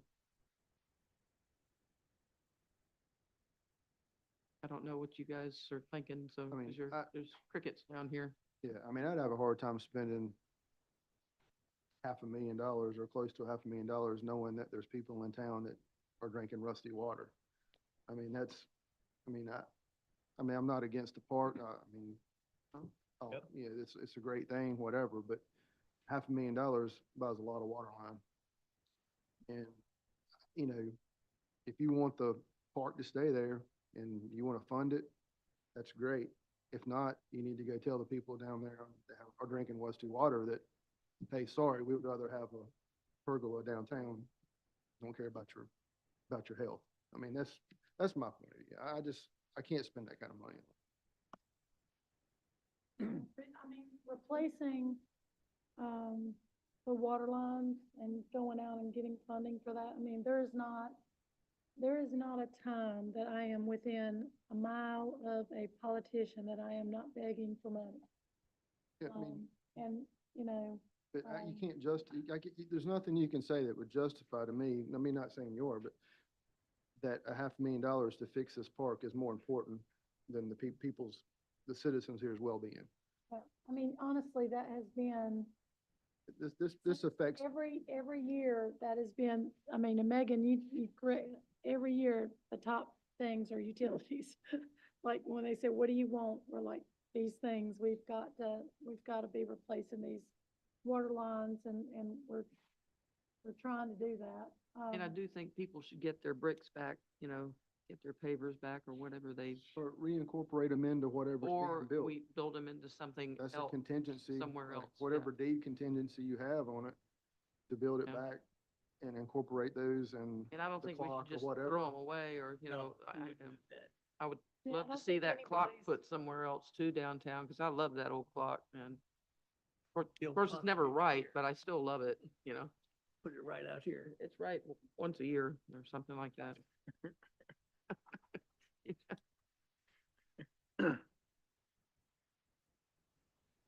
Okay,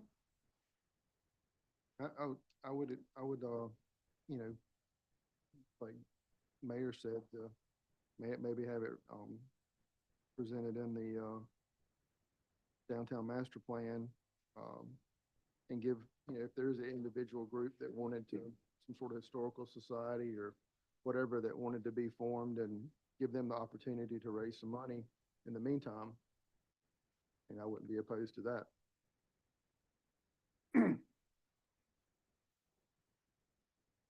So just looking for a path forward.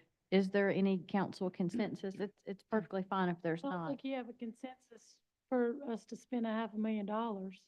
Okay. I mean, we'd So we have to got have a one- lot of people here saying, yes, you need to spend $500,000. I mean, I own property in Burlington, and I was upset when as much as I love that carousel, it flooded one time in the last 100 years, and I was like, it's fine, where's that? I would not spend $1 million to move that carousel. How much did it end up costing, Bob? I'm sorry, That carousel to move it? it's right at 7 million. Ooh, I mean, come on. so it went from 100 to 7. Good thing we don't have a carousel. We built a new, well, it was expensive, Can't do it. obviously. And we moved it up the hill because of the potential flooding. It would just have to get flooded again, because, I mean, it flooded one time in 100 years, so.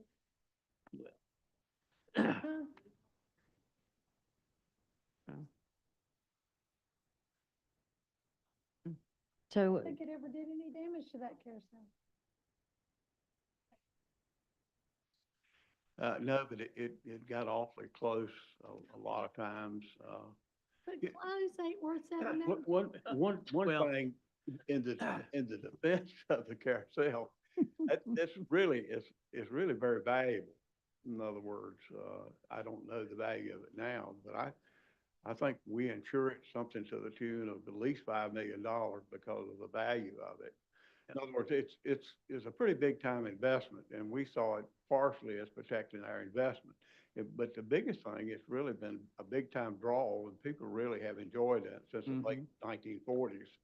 And It is, it's beautiful. it's big time $7 money. million, Bob, So- $7 million. So what I'm gathering from the conversation is I'm thankful we don't have a carousel, then 7 million price, And we're $7 not million. gonna spend the money that- Yeah, we're not going to fund repairs to the Not at park. this time. I don't think we have the money to do that. Is there anything else that we have a council consensus on? Do we want to leave it as is I think we should take it. until the downtown plan has been rewritten? Think Is we there need any it. action you want us, the staff, to take in the meantime? Obviously, it's been closed for, Well, either period of way, time. even if you were to even if someone was to come in and repair it, we still have to move the pergola, right? Mhm. Regardless, no matter what, right? Mhm. And we still have to, at some point, move the brick, right? Could we work on a plan to put the brick in the sidewalks? That will be a Burke Robertson question, sir.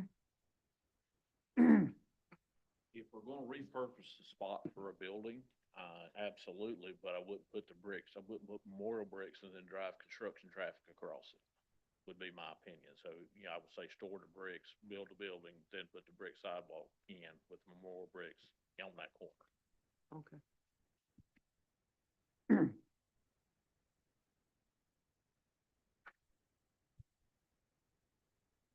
I mean, I would vote for going ahead and removing that stuff. That And- would be my vote. And Go ahead and solicit- remove it, and, it kind of removes the temptation for people to go in there even though it's sinking. Because people have climbed over, I've seen them in there, just, so. Yeah, if the benches We weren't take it there. down, if the benches weren't there, that removes the temptation, Yeah, I think if we do that, we should put the land up for sale.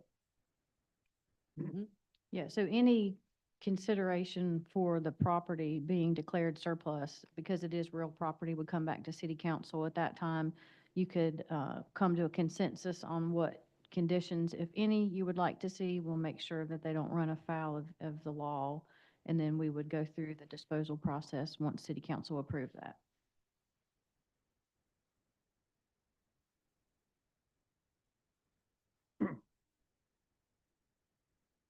Because we can't leave it as it is. What do you think, Brad?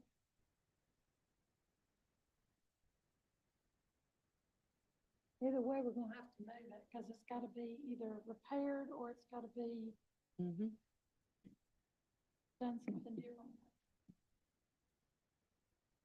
Just like I voted last time. I think the park is there for a reason, put there for a reason. And everyone that comes into Graham, what a great place we are, what a great place this county is. And it's a place for people to go and sit and eat ice cream and, have lunch. There's a lot of people you see. I ate lunch there when I was a county. So I think we need to repair it. But it's just me. Even with saying the cost,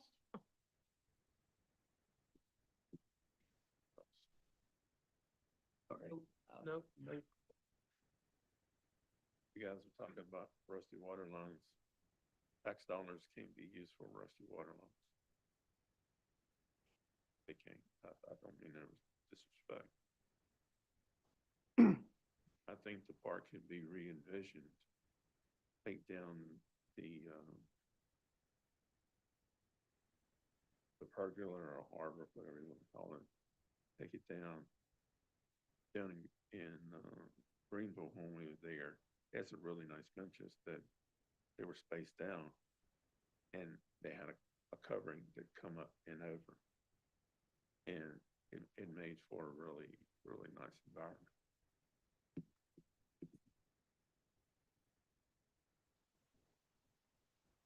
That's my thought.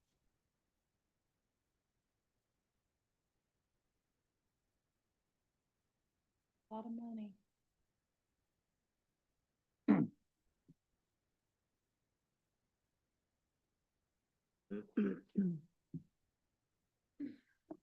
Okay, so it doesn't say on here we have to do a motion or anything. What are you asking for? My ask is, if possible, to get some consideration, some consensus from city council, so we as staff know how to move forward. I'm hearing at least 3 no's for funding the repair. So that much, I think, I mean, at least at this point in time, if there were a vote, there would be a majority not to allocate funds for the repair. So do you want staff to do anything to the park or to leave it as is at this time? I wouldn't make a motion, we'd leave it as is this time. I'm okay with leaving it as is until we have a better alternative.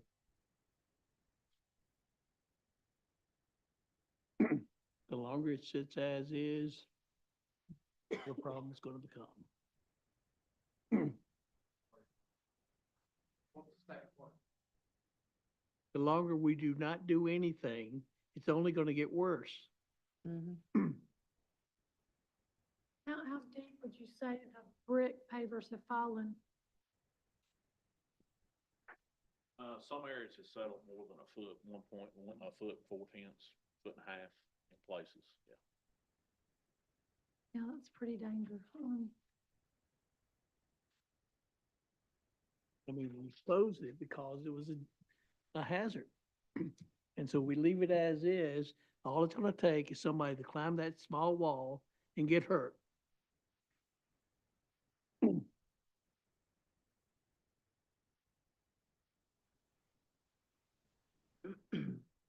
Yeah, we still have to find some way to cover that area so that no one, you know, Well, that's Gets why we hurt. need to but get the property declared surplus. Because we don't want to just leave it sitting there. It's either, if we start taking it down, then we should begin planning to declare the land surplus and what conditions we're gonna put on the purchase of it.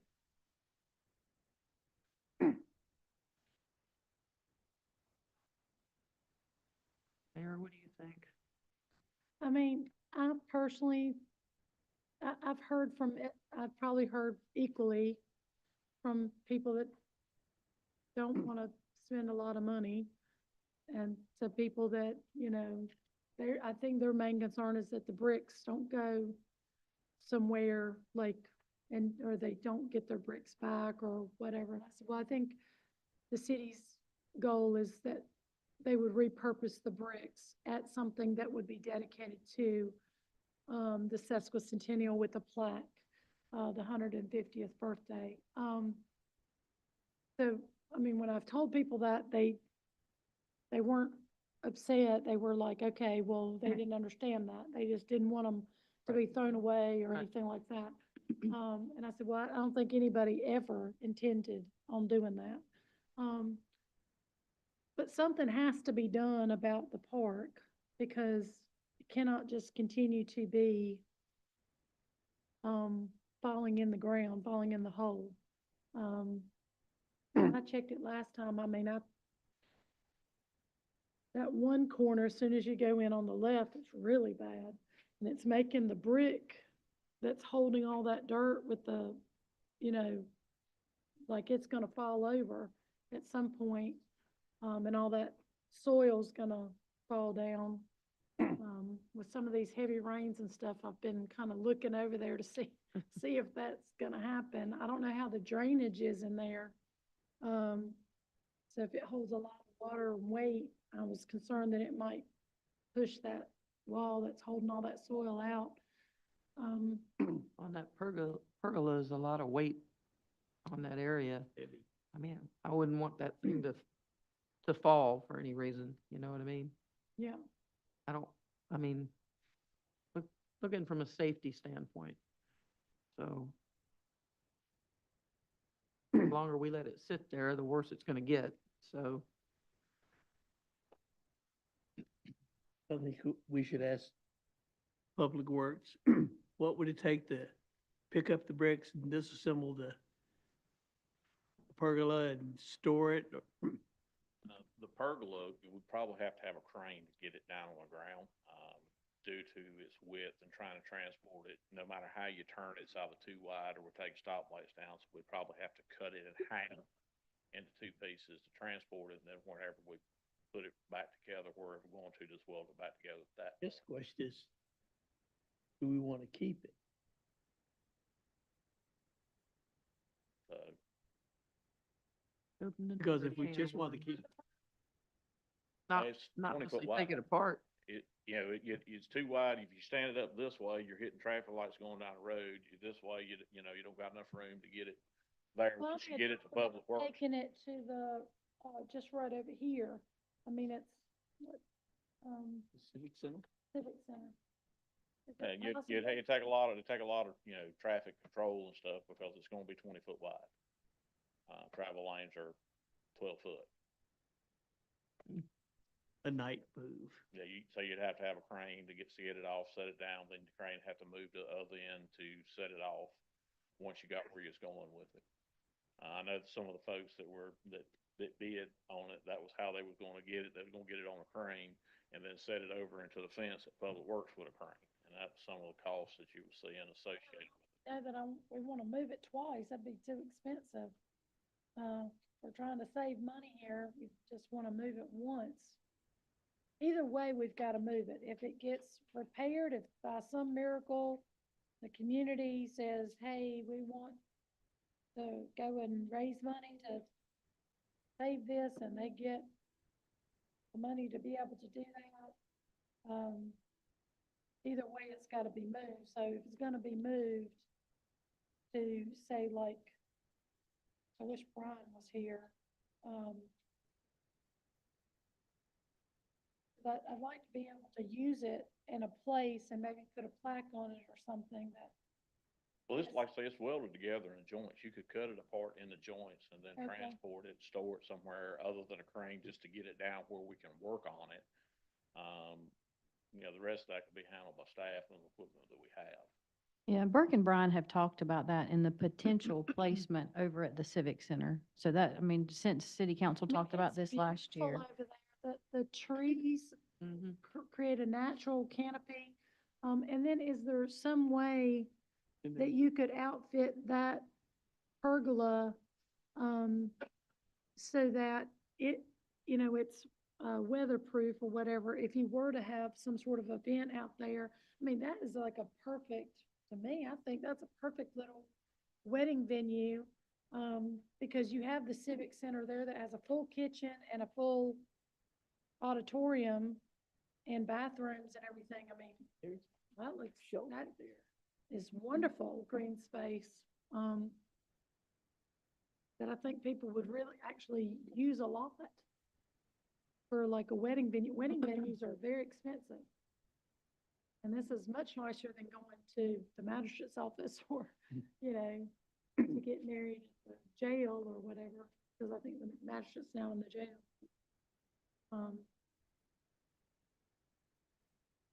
I think either way we have to, it's down there, did you know that? I did not. Yeah. Just the image is good though. Yeah. You have bondsmen and all this, and then people get married right there in the jail. You mean the bubble chain?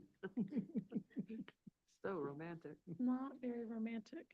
Sorry, that was sarcasm. Okay, well, I'm fine with moving forward with the, doing something and then having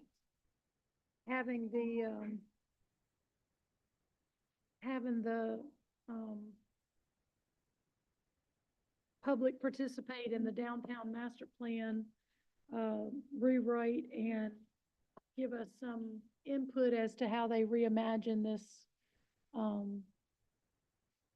space.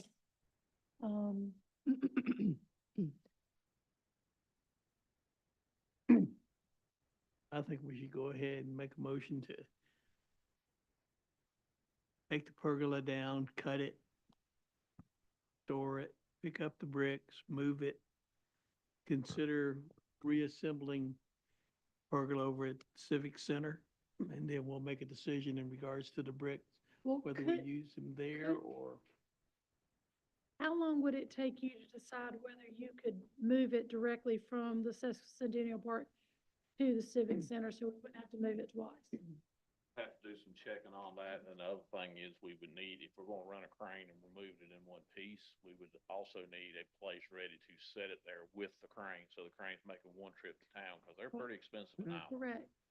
But if we were to disassemble it, cut it, then it's just a matter of, Yeah, then we can transport it, and then, we'll decide what we're gonna do with it, and if it's somewhere where we're dirt, and my steel track excavator's not tearing up sidewalks, I probably would need a crane to put it up maybe, but I'd have to do some looking on that and let you know.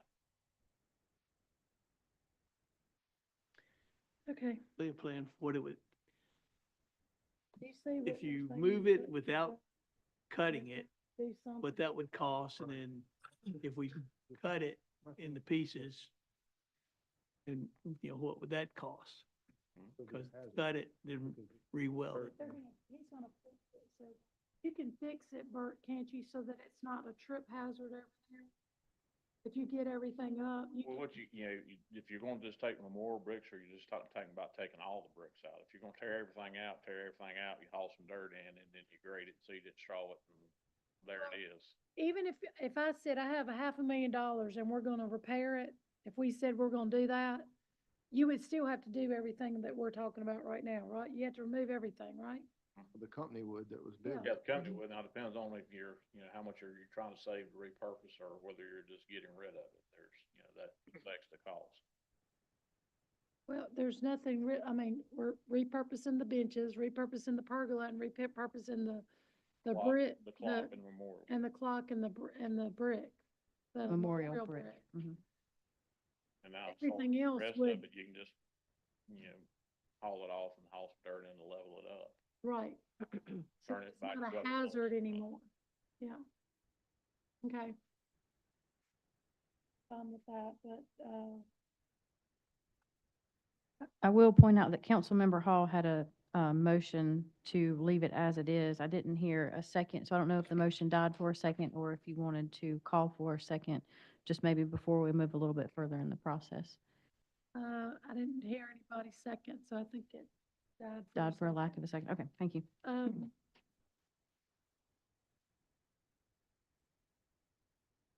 Madam Mayor, I'll make a motion that we disassemble the pergola, pick up the bricks, especially the, memorial bricks, and do whatever is necessary as defined by Public Works to make that piece of property safe. And then consider declaring the land excess and putting it up for sale. Okay, do I hear a second? A second. Okay. All in favor? Aye. Aye. No. All right. Sorry, what is the final tally on the vote, Madam Mayor? 4-1. Oh, I thought you said aye. 3-2. Oh, you're saying, okay, sorry. That's my question. I didn't understand So- Councilman Parsons.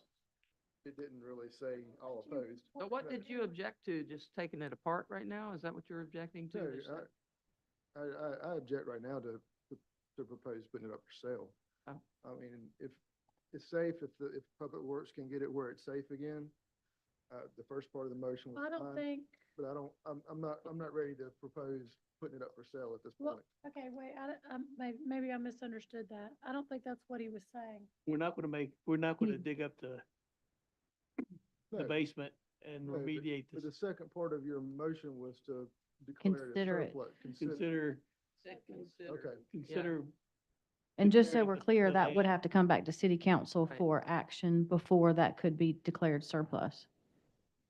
So, because I want to change my decision if that's the case. Okay. So, I misunderstood the motion there. okay, so.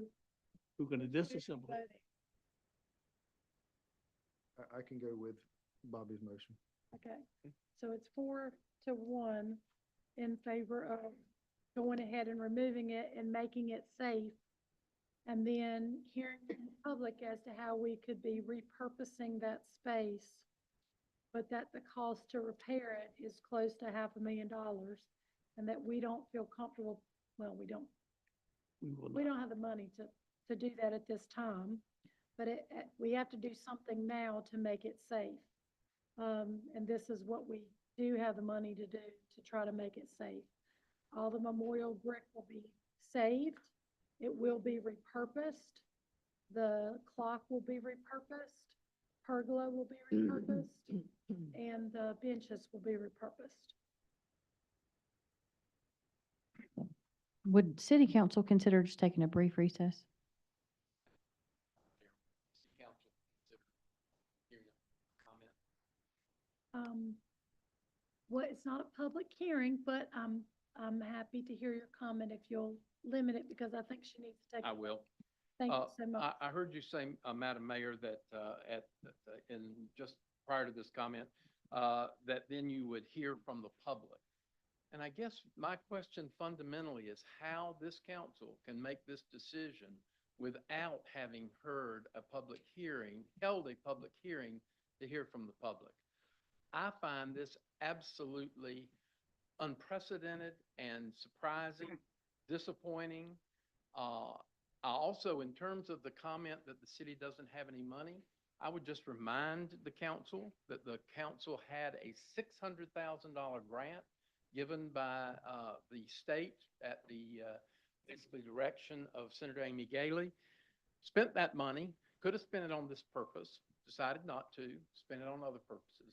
That But- grant was specifically went to go, I mean, when we went to get that grant, it was to put in crosswalks. No, ma'am, Specifically- we've asked Senator Gailey, and that is not what she said. Well, She's the one who It is- got the money for the grant. that is exactly what was requested. The money was requested, as I understand it, from Senator Gailey and from this council. The money was requested, it was received, the council then decided how to spend it. But I don't want to quibble with that. I want to go to the more fundamental point. I find the idea of this council acting with no public notice about a decision going to be made tonight, with no public hearing. Not true, Tom. What public notice was held? We gave a public notice. Tell me where. And we also brought it up previously at several, I don't remember. what People showed council up, meeting. yeah. We let people to be able to speak. We're Mhm. not moving forward, and please don't post in your paper that we're moving forward with doing anything other than making the property safe. Safe. No, If the you want councilman's to- You motion want to, was to take down the pergola, Yes, begin that process. Right. it's gonna have to. Come be down taken anyway. whether you make repairs or whether you, repurpose the park, the pergola's got to come down, because you've got to take out the basement. It's gotta be dug up and all the bad soils removed. But that is a part that was a part of the bid for redoing the park. But the point is, we are not going to spend taxpayer dollars to rebuild the park where it is. If there's folks I in understand. our community who want to raise the funds As they did the first time. as they This did is in what he's saying. constructing it, then we'll build it back there. But we're not, I Build do it not back intend there? to spend Back there, taxpayer Councilman? dollars At the current location. at the current location. Madam Mayor, like I say, I find the process to be just extremely disappointing. The idea that you would proceed in this manner without a public input, when you consider, I mean, things like a hair salon in a house requires a public hearing, but taking a 25-year-old park with citizens having donated thousands of dollars to it and deciding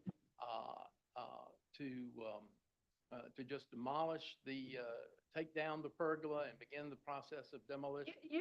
It has to come down Either anyway, process. regardless of what we do. I mean, we're what, just- what do you want it to do? we Do have you to want it move fall forward. in? Yeah, I I mean, mean, you cannot repair it without Nope. taking it down. you can't dig it out and fix it without removing everything. That's the point. That's the only reason I'm in favor of trying to move forward, because there's. Not there's- safe the way it is. You cannot do anything, you cannot move forward with either getting it repaired or getting it repurposed without having removed this stuff.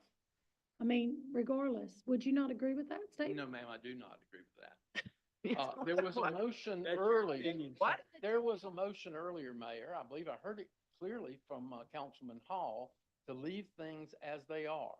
I thought Councilman Parsons agreed with it, although he did not formally second it. And subsequently, the decision or interpretation was made that it had not been seconded. But in other words, that leaves things where they are to let the public step in with any of these other potential alternatives. We're not As you see closing your the problem. doors for the public to be able to do that, Tom. I think you did that already tonight, Mayor. No, we didn't. But I would don't want to, disagree. well, No. you were very generous to let me speak, so I don't want to prolong it. I've made my statement. To me, you have not followed, protocol in order to let the public have input on this decision. But you've made your Did decision. we let everybody that wanted to speak, speak? And what You notice did can. they have? We Did- had And what every. notice did anybody have that the city council of Graham Sir, was going to consider we tonight? did This- public let's notice, end that this. you got the public notice, that's why you're here, that's why you advertise it on Facebook and on the front page of the paper. You put it on the front page of the paper. But if I'm not mistaken, Mayor, there's no legal notice, there's no public notice, there's no state required notice. This wasn't a legal notice that we've had. We send a notice out to every single business owner. We email every single business No, owner. no, but that's only with respect to, we're having a city council meeting the second Tuesday. And it's on the agenda. Yes, but the agenda's only been out less than a week. People wouldn't even know unless they had looked at the agenda. The But there's- agenda is publicized both in the paper and you put it in the newspaper. And we also sent it out in an email to all the business owners. This is not a decision as to whether to get rid of the park or not get rid of the park. This is to say, regardless of whether the park is going to stay there or be repurposed, either way, the pergola needs to be removed. Yep. Either way, it has to be removed. These things have to be put in storage. I mean, in your line of thinking, you're gonna wait until it looks bad and Or it collapsed. Or it the thing collapses, starts God collapsing forbid. and stuff, and it already is a hazard. I mean, it's literally that much in the ground when you go over there. Have you gone over there and taken pictures? Yes. I mean, Tom, you'd have to agree that it's not in good shape. No, it's not in good shape. All that we are doing is removing the stuff that has to be removed anyway, trying to make it safer. And then his proposal was that we would consider putting it up for sale. Not that we would, but that we would consider putting it up for sale. And the mayor made it pretty clear that she was willing to, give the public time if they wanted to raise the money. If they wanted to raise the money, that we would fix it. I said She said multiple that. times, we want the public So- input. We do. We do not, I'm not making a decision based on what I want. I'm making a decision based on what I've heard. But even, Tom, even when you don't want to believe this, because maybe people don't want to get up here tonight and say it in a public meeting, but I have heard from people. I know Bonnie's heard from people. I know Bobby's heard from people. I know our city manager, our assistant city manager have all heard from people, just like what Bobby was saying when he was on the radio. We have not hid that we have to do something about the park. Mhm. We have had these bids out for months and months and months and months. People have known, people have talked to us.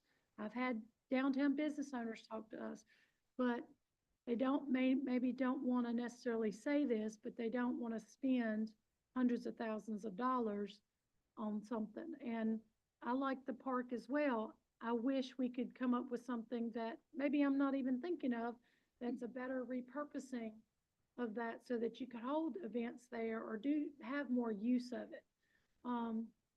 I'm not against,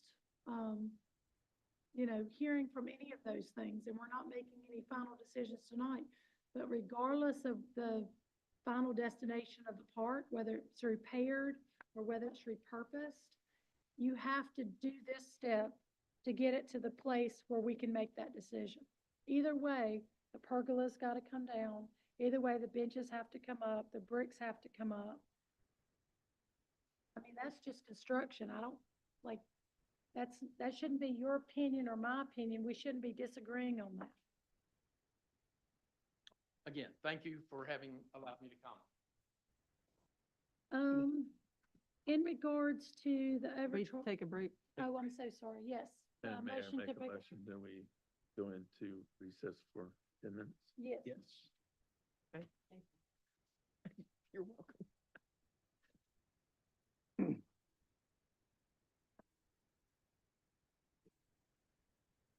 Okay, next thing up.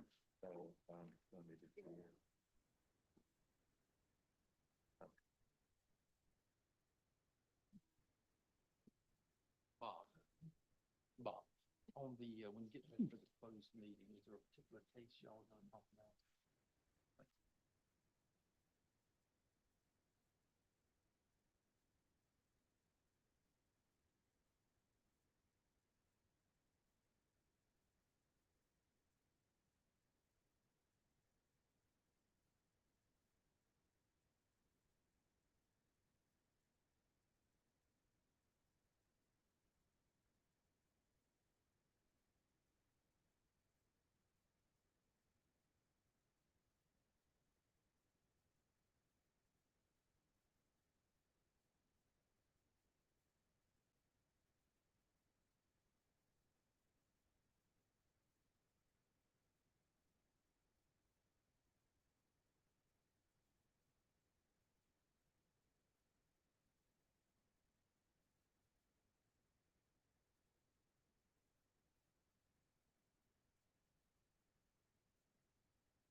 Where are you Okay. going, Ricky? All right, you got 1 minute. Be quickly.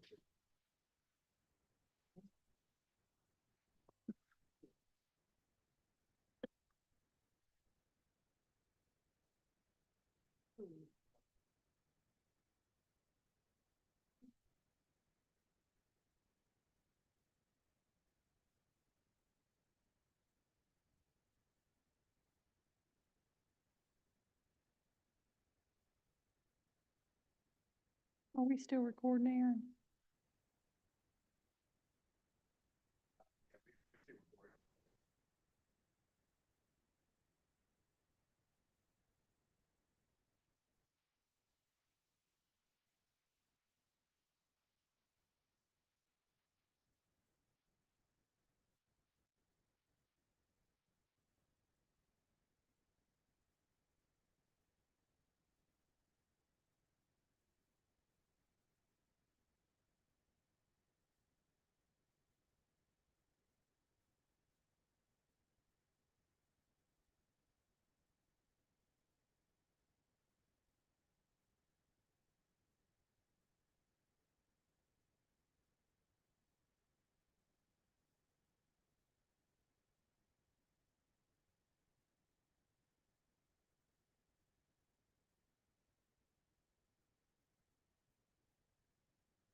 Hmm, the agenda. I guess we'll have a decision on that. Okay, go back into open session. Second your motion. All in favor? Aye. Aye. Okay, this is for the item number 8, trash pickup charge. Recognize Aaron Holland. All right, thank you, Mayor. This was brought up at the end of last month's meeting. Over the span of from July 2019 through August 2020, various charges for garbage pickup were charged to Mr. Paul Crotts in accordance with Chapter 16 of the Graham Code of Ordinances. These charges were related to content that were too large to fit in the provided containers, which the sanitation department services. As seen in the attached documents which you received, the charges totaled $1,517.33, which was reduced after Mr. Crotts met with former city manager Frankie Manus to an amount of $853.11, and then later reduced again to $719.16, which he paid.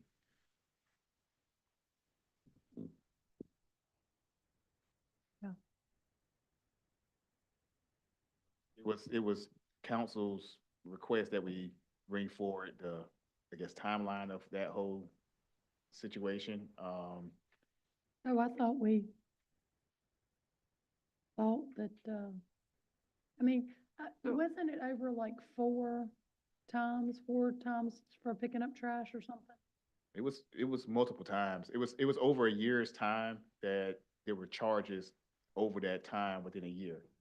It was more than 4 times, but it was over that time frame that he was being charged over that 12 months Okay, time you frame. were charging nothing, and then tell me the charges. It was included with the thing that was in your packet. Yeah, you can see every month what they charged him Yeah, it was, for all of 2019.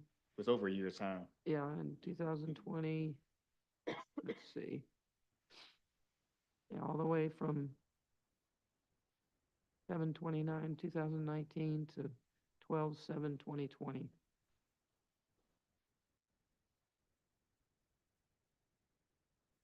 Crazy. I mean, it's ridiculous. So it goes on Four even hundred more and $8. farther.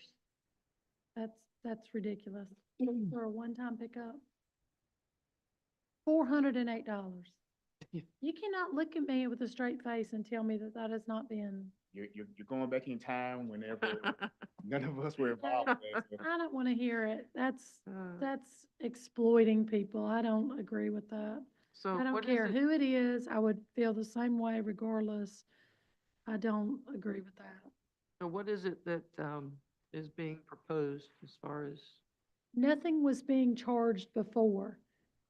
And, you know, according to Mr. Krotz, he feels like he came up here, opposed something, and then he feels like he was singled out and started getting these exorbitant fees from the city. And to go from not charging anything for picking up literally styrofoam that you could pick up with one hand. It's like the weight is not much. It's in like a big plastic pad, plastic trash bag, bigger than a, yeah, like a, yeah. But for the $400, come on, no one is gonna expect to pay that. charged him late fees too, on top of it? I just don't agree with that at all. I'm sorry. So what is the actual, Well, it's within council's I mean, ability. I can certainly refund. Joey, money. you know what, more of the details. When you don't come you? out and pick up tree limbs, and I've taken all this stuff to the road, how much do you charge me to pick that up? I think Nothing the first time, pay Not how much pay it the first is. one tree, then you pay like, I forgot, $18. $18 a shovel full of stuff, right? That's for a truck to come out with an arm and pick up, like $18, okay? I'd be fine with that. I'm sure he would be fine with that. But charging $400, that is insane. That is not right. I'm sorry, I do not agree with that. So So what was the I do amount? not agree with it. That's What- ridiculous. Refunded 700? The 7/19/16 was what he paid, and what was being requested to be refunded. So before you is the motion if council would like to refund him his money. just what he paid, the 7/19/16? Is that what, that's what I was asking, okay. I would make the motion that we refund him the balance of the difference of what he was refunded, the 7/19/16. 16.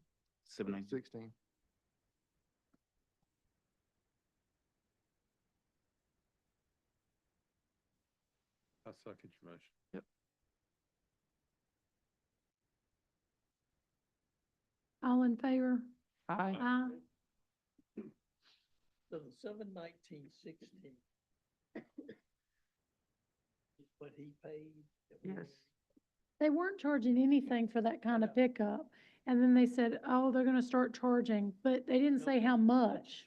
And you just got a bill. And I know like at first he thought it was like because it comes on the water bill, because normally those bills would come separately. But as you well know, Aaron, back me up, that started coming on the water bill, Mhm. right? Because previously it was a separate bill, right? So he was like, good God, why is my water bill so high? Because he thought he must have a leak or something. And so I don't think he really understood until it was, like, his bill was like outrageous. That's the story that I've heard. And I just don't think that's right to do that to somebody. Certainly not somebody that's, So we want to been doing Refund business. 7/19. 16. Mhm. Okay. Okay, downtown master plan rewrite. All right, thank you, Mayor.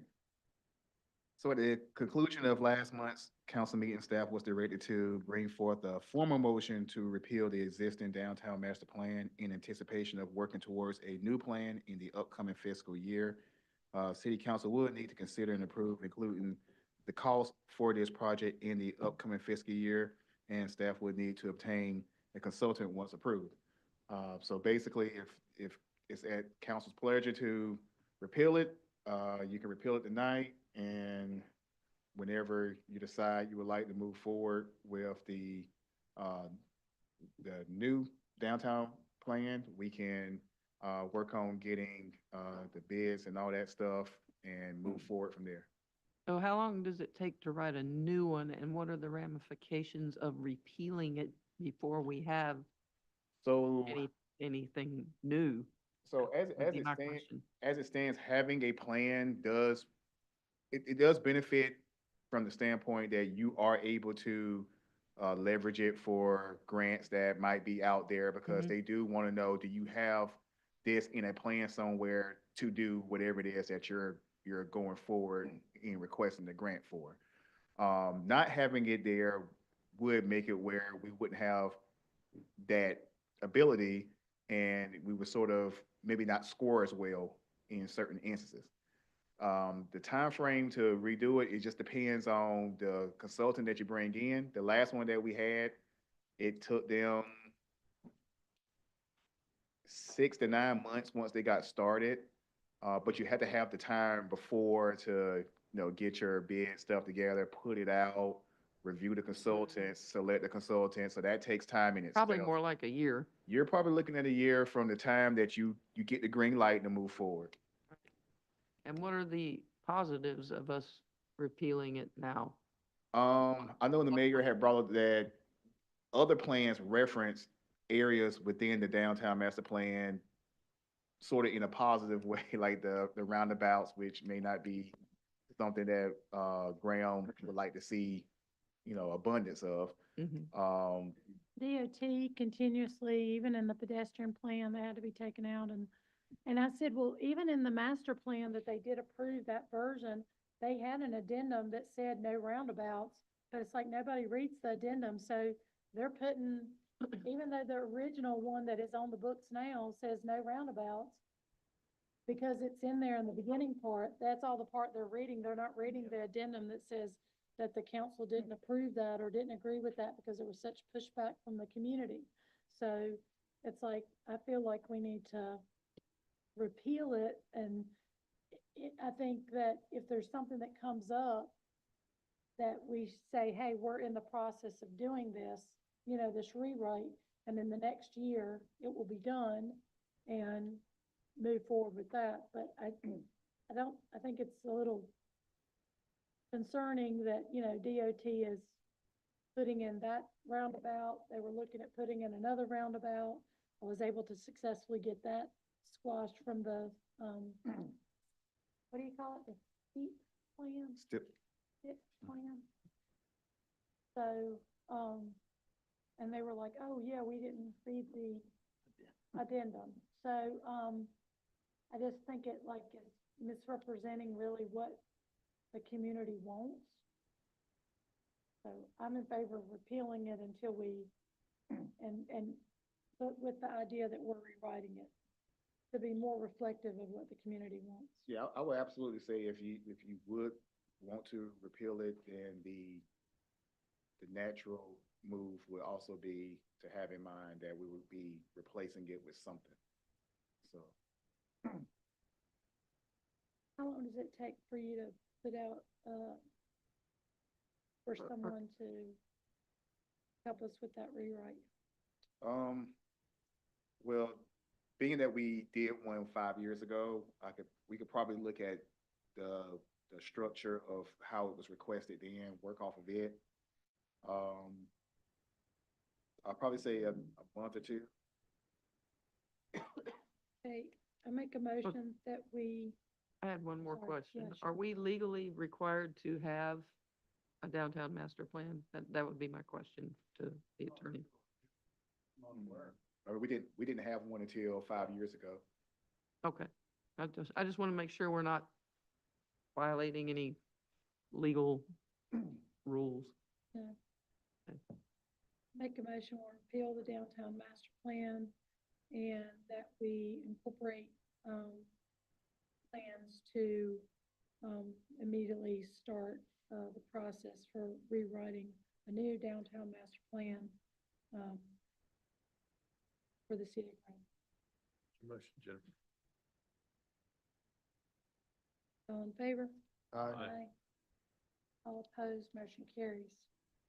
Now, Megan shines her bright light. I certainly hate to interrupt the Aaron Holland show, but I'm going to jump in on this one here.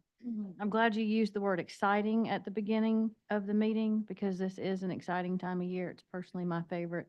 So I'm going to pretend that y'all are equally excited about the budget and everything that comes along with it. When the Aaron Holland show is ready, we'll get the budget presentation queued up. The books, the dreaded books. Purple this year. And shaking it up. I know, they could be ECU, they could be LSU. Y'all That's y'all right. take your pick. Don't get him started. Good colors. Amazing colors. So our budget process this year started with city council in December. You held your budget planning session at the Civic Center. In January, we had our departmental kickoff. In March, we had part 2 of the budget planning session, and then we went through multiple individual departmental reviews. As a part of the 2 planning sessions, City Council came up with strategic priorities. These have been addressed. Some were considered tonight. Some are going to be considered in the future, the upcoming budget that you have before you, and then one, I think, is sort of a to be determined. So for the fiscal year we're in, one of your priorities was to explore digital signage at City Hall. That was considered on tonight's agenda. And the other was to address the Centennial Park repair, which was also considered on tonight's agenda. Moving on to fiscal year 26, some of the items that we have proposed within the budget to help accomplish your strategic priorities are restructuring sanitation. We do make routine adjustments to sanitation routes pretty consistently. What you have proposed before you in the budget is the addition of 1 sanitation collector position. This is necessary due to the demands on sanitation, largely because of the housing developments that have been approved within the city. Implement the Edmund software and the personnel policy. Our payroll is scheduled to go live May. So this month, the payroll portion of our software is scheduled to go live. And as you're aware, your personnel policy was approved and went into effect May 1st. High-quality infrastructure was also one of your strategic priorities. There is $1.3 million proposed in the fiscal year 26 budget to continue the neighborhood waterline enhancement project, which we lovingly refer to as NWEP. Another priority of yours was to complete the comprehensive plan. This is anticipated for city council consideration in the summer of this year. Also proposed in the upcoming fiscal year that you're working on is to hire a city engineer. This is something that will come back to city council for approval, and to update the Unified Development Ordinance, the UDO, and this will be another action item at a future city council meeting. A strategic priority that we have for an upcoming fiscal year that could be accomplished within fiscal year 26, or it might be pushed a little bit, is to market Graham better along the interstate. One use of the occupancy tax dollars could be to market Graham along the interstate. Jumping into the general fund, 1 penny on the tax rate is estimated to generate $270,215. That is based on a 97% collection rate. Your general fund, Fund 10, is balanced at $22,750,562. And that does include a 2-cent tax increase that the City Council discussed at the March 2025 budget planning session. There are no interfund transfers, and our street resurfacing is proposed to increase for the 12th consecutive year. Going ahead and looking at general fund revenue. So this is obviously the image of a $100 bill. It looks pretty real, but we're not in the business of counterfeit. Our largest fund is the unrestricted governmental, makes up 37% of the revenue. Our ad valorem taxes are a close second at 35%. You can see investment earnings come in around 1, miscellaneous 3, permits and fees 4, sales and service 9, and then the fund balance is 6% of every $100 we collect. Moving on to some of the general fund expenditures, our deferred maintenance and capital items within the general fund total over 1.5 million. We do have a mandatory employer retirement contribution increase. Our health insurance premiums are increasing by 4%. We were able to make modifications to the plan to reduce what was scheduled to be a 5% health insurance increase and drop that down to 4%. Our expenditures for public safety, so that's police and fire, make up almost $9.5 million. That exceeds all of our ad valorem tax revenue, which is 7.9 by almost $1.5 million, to show the emphasis that's been placed on public safety over a number of years. New full-time positions that are funded are a public relations specialist. This is funded through occupancy tax dollars, excuse me, and not ad valorem tax dollars. A sanitation collector, which is an existing title within the pay grade, I think it's pay grade 13. So it's not a new title, but does add a position. Our building maintenance technician, currently with the fiscal year that we sit in, most departments have funds allocated for building maintenance. So what you'll see once you've had time to go through the budget, all the tabs and the line item detail, is the building maintenance that was previously housed within each department has been zeroed, and those funds have been moved to property maintenance. Our goal in this is to not call an electrician or a plumber every time we have a light fixture that needs replaced or a toilet that's running, that we would have a dedicated staff member at a lower rate than we're paying for service calls to take care of those. And there is one entry-level firefighter position funded per shift. These are not intended to be career ladder positions, so this is a pay grade 16. The only way the individuals hired within these positions would be able to advance is when a vacancy occurs. Moving on to our general fund expenditures. Another $100 bill, our public works, which is comprised of a total of 6 departments, makes up 31.9% of $100. Police is 29.8.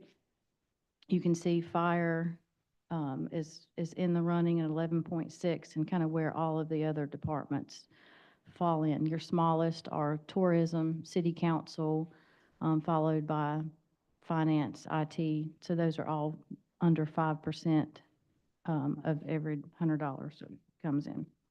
Your proposed fee increases for the upcoming year.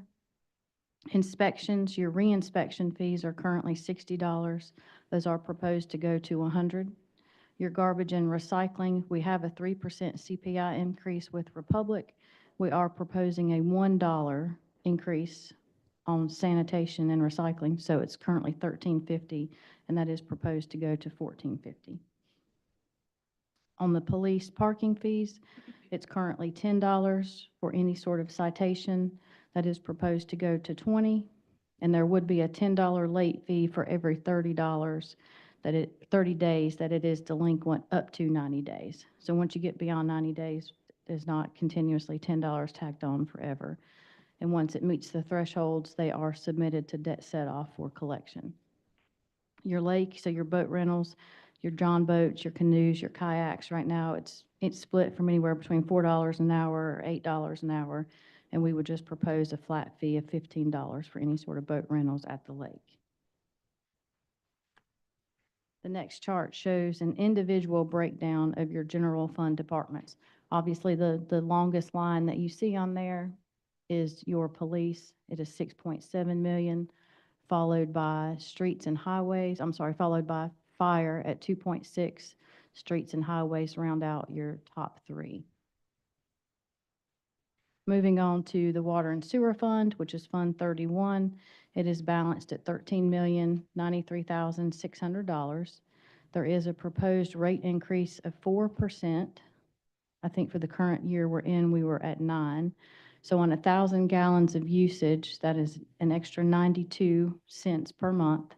On 5,000 gallons, it is $3.39 extra per month. There were no new positions or reclassifications funded in your water and sewer fund. Jumping on to the next one, You can see just how the dollars within your utility fund are broken out. Your largest is your water treatment plant at 3.6, followed closely by non-departmental. I will point out that the reason non-departmental is so high comparatively is there is $1.8 million funded within there that's listed as a transfer to a capital project. So the roundabout project down here on Hardin has approximately $500,000 worth of utility work that we have to pay DOT once they complete the project. And then the 1.3 balance of that is the continuation of the neighborhood waterline enhancement project. Could you explain to people that maybe don't know what that neighborhood water line enhancement project is? Yeah, so we typically try to pair 2 fiscal years up, so that at the end of one fiscal year, we're doing an extension of a line, and at the beginning of the next fiscal year, we basically move those contractors onto the next line to get the most bang for the buck. So when we can have one part of it done in this fiscal year paired up with another part for next fiscal year, and it is targeted to areas that have the most water quality issues. So your water and sewer revenues, on the next one. Oh, I'm sorry.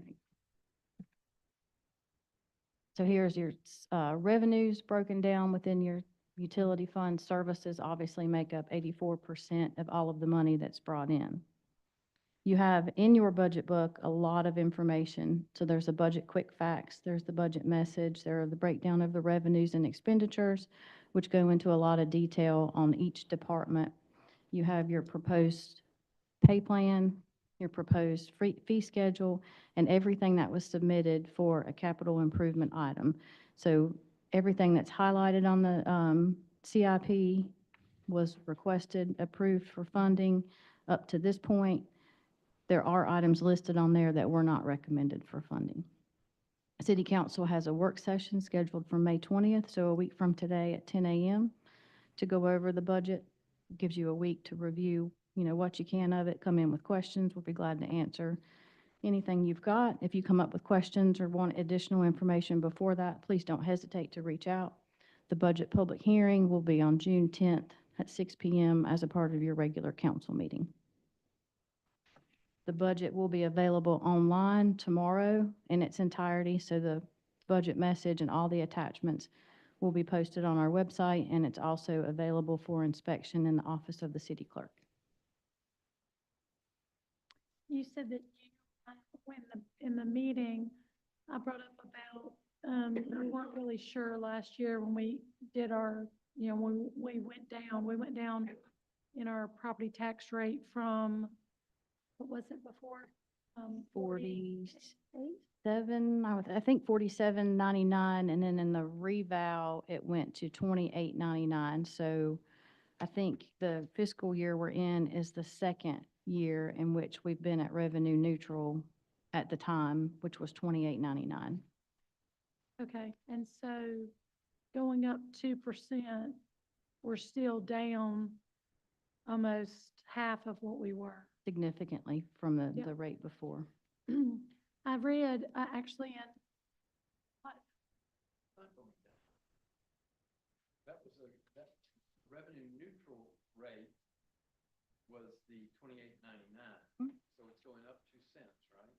Said Yep. that earlier. Correct. She's asking from our rate before revenue neutral, at least as I understood the question. yeah, we weren't sure, like, how, because all the revenues didn't come in until, like, we have to make these decisions in like May, and all the revenue doesn't come in from the reevaluation, because I don't even think they were finished with the reevaluations until September. Is that right? Something like that. It was like September. So you didn't really know how much you were going to be getting in to be able to even figure what that was. And I was just trying to see if we were still revenue. What did you, Tom, didn't I read an article, something about as a result of the last tax reevaluation that county no longer qualified for like $4 million in revenue? Some sort of low income really affects the school system. That's what Right. they're currently. They're out of that funding. Is That's that, correct. is that a, is that That's correct. result? So I don't, I do strongly feel that the city council should send some sort of resolution or request to the Alamance County Tax Office in regard to the evaluation that was done in this last round in regards to large commercial buildings. There's no way that it's right. And it's making the residential customers, the residential residents pay more than their fair share in regards to commercial owners that own these big commercial buildings. You know, Lowe's in Mebane is at like $48 per square foot. And you've got houses that are over in Burlington, right off of Rawhut Street, that are valued at $170 a square foot. But Lowe's is at $49 a square foot. I mean, make it make sense. That doesn't make sense. It's not correct. Aaron and I have had this conversation multiple times. When I'm not going to mention specific owners, because I don't think that's fair to them, but there are several commercial properties consistently that are over 100,000 square feet, buildings that are valued at in the 40s, 40 some dollars a square foot. And that's crazy. I mean, steel and concrete, even if it's a completely vacant building, there's no way that those buildings can be built for that. And when they go to pull the permits, they, even themselves, they don't say that they're worth that. They say that they're worth 3-4 times what the county is valuing them for. So when I had this discussion with the previous tax assessor, he said, well, you know, they can sue you. And he brought up this case about Lowe's suing in Forsyth County. And I said, how are they gonna sue when they have themselves pulled the permit and said themselves what the building value is? I mean, all you have to do in court, I mean, that's a pretty hard thing to get around. Wouldn't you agree, Mr. Ward? If you've pulled a permit and you said, like, you don't have to name the building, but what was the one building that we're talking about? You know how much yeah. $9 million, $90 million. And what did the county assess it for? 7? Oh. Maybe we're talking about a different one. Okay, well, okay, you're talking about a different one, but the one that I was talking about, it was such a disparity. The city had, under a previous council, had signed an incentive with them that we didn't have to pay because they had promised in the incentive that they would build a building worth such and such, but the county tax record said it was significantly less. And I think I ran the numbers on just that building, just that one building. Over 10 years, we lost over $1 million in revenue. Not the basis was $1 million. We would have collected over $1 million in revenue in property tax revenue had they just assessed the building at nothing but the cost of what they said it was worth. And we all know that when you build a building, it should be worth more than what it costs them. I mean, theoretically speaking, when you build a house, if you build it at whatever cost the contractor gave it to you, you would assume that it should evaluate for more than what it was worth. And, you know, we have this big industrial park that is supposed to be generating revenue to offset taxes for the general public. But when we don't control what it's being valued at, we're getting all of us is having to subsidize that. And in addition, they not only, when their tax rate got cut for the county, because of the county assessment, all of their personal property that's in the building.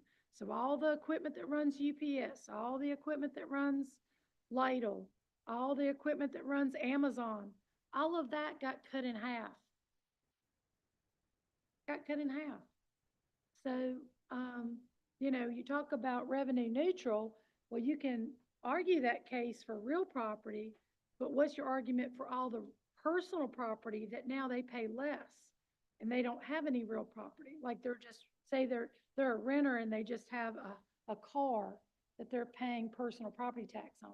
Their personal property tax just got cut in half. If they are an apartment dweller and they don't own a home, their personal property tax just got cut in half. For any vehicles they own, any boats they own, any of that stuff. Same thing for any business property that they own, that they pay tax for. It also got cut in half. And then you see the ramifications of the school system getting cut as well. Their funding also being cut as a result of this assessment. I've said over and over again, it is so important that that assessment is done correctly. And every time they try to save money to do it, it ends up being this big, huge fiasco. And no one can sit there and justify Lowe's or any of these big buildings, the malls, Tanger outlets. I mean, look at what those rates are. Look up what the industrial buildings in Graham and in the industrial park are. It's consistent across the board that it is so low. And Burlington is losing on that. Graham's losing. Mebane is losing exponentially because they have a lot of commercial property. And we need to do something about that. We have a new assessor that just took office last month. And I would like for us to draft something as a consensus for the city manager to send to them and have them do a reevaluation. Everybody says, well, you can do a reassessment every, are they gonna do it now every 4 years?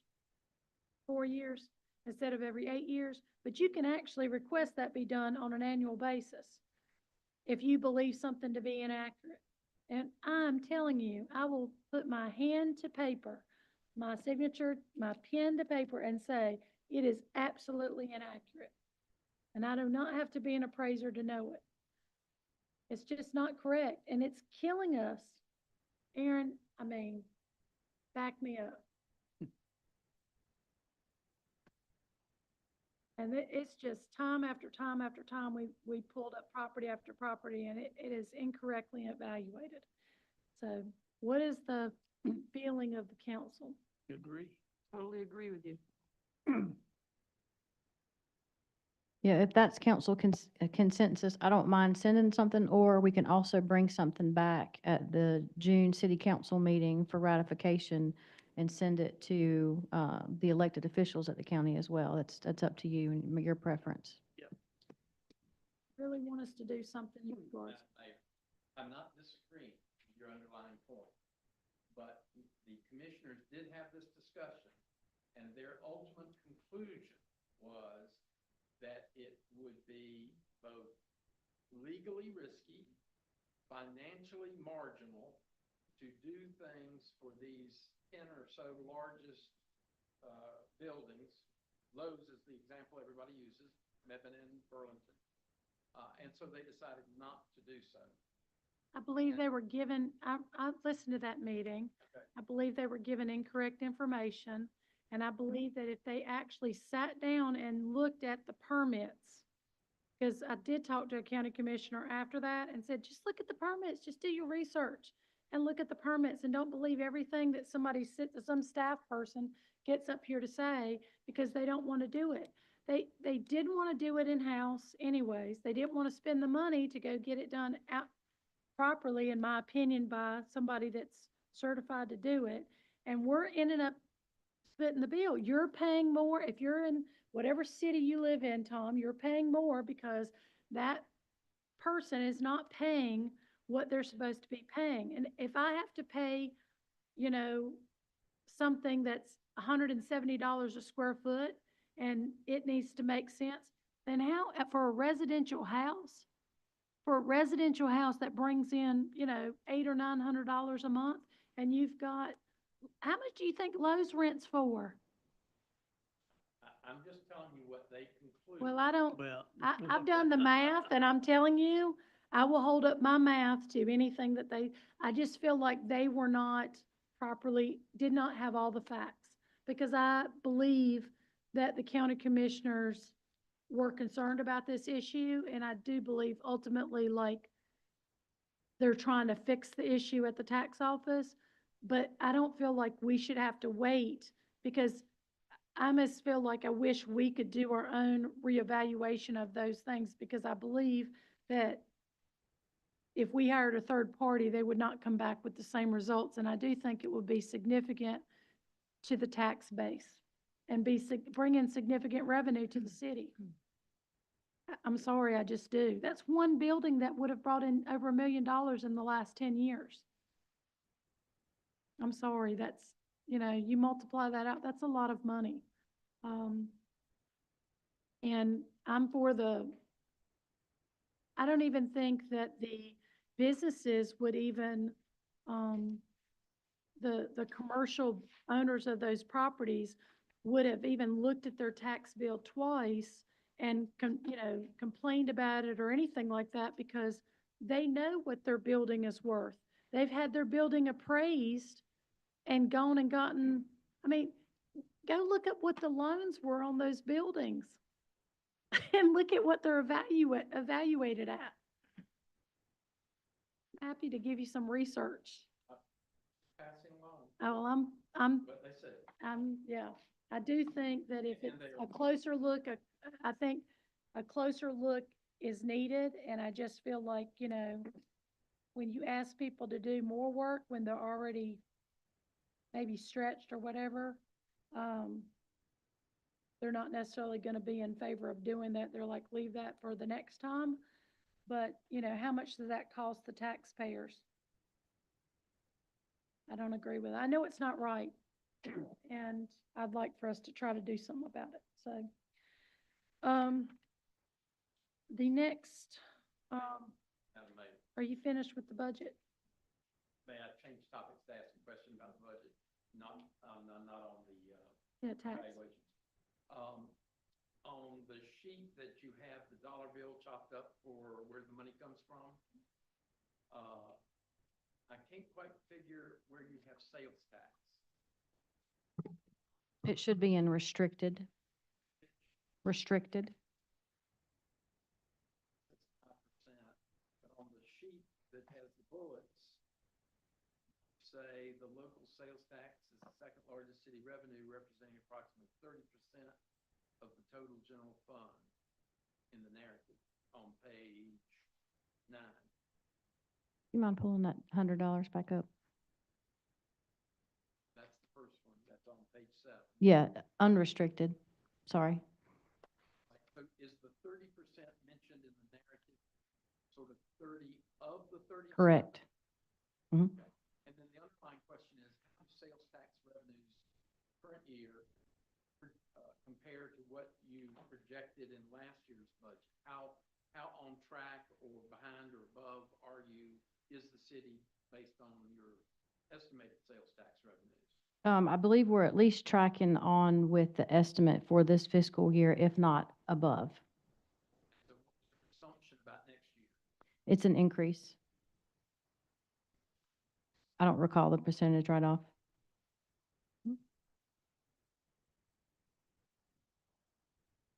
If you have that though, like somewhere in your notes where we can get it tomorrow.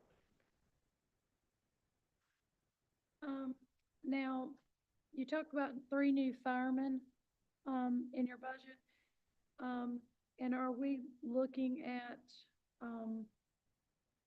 doing the fire station, Yes, there is, substation? correct. There is $50,000 proposed for beginning of design of a station in the upcoming fiscal year. So I was talking to somebody at the league meeting, and they were saying that a lot of times it's cheaper to talk to whoever the person that's gonna do a design build. Yeah, most likely we would go with a design build concept because it is generally cost effective for the jurisdiction to do that. Yes. Okay, and could we look at what, Mebane or Burlington, if they've recently, I know Mebane's done a design build, but if there's any surrounding communities that's done a design build, I mean, I don't know how much fire stations are different one from another, but I would assume they have to be somewhat similar, and we could maybe Some save some commonality. money Mhm.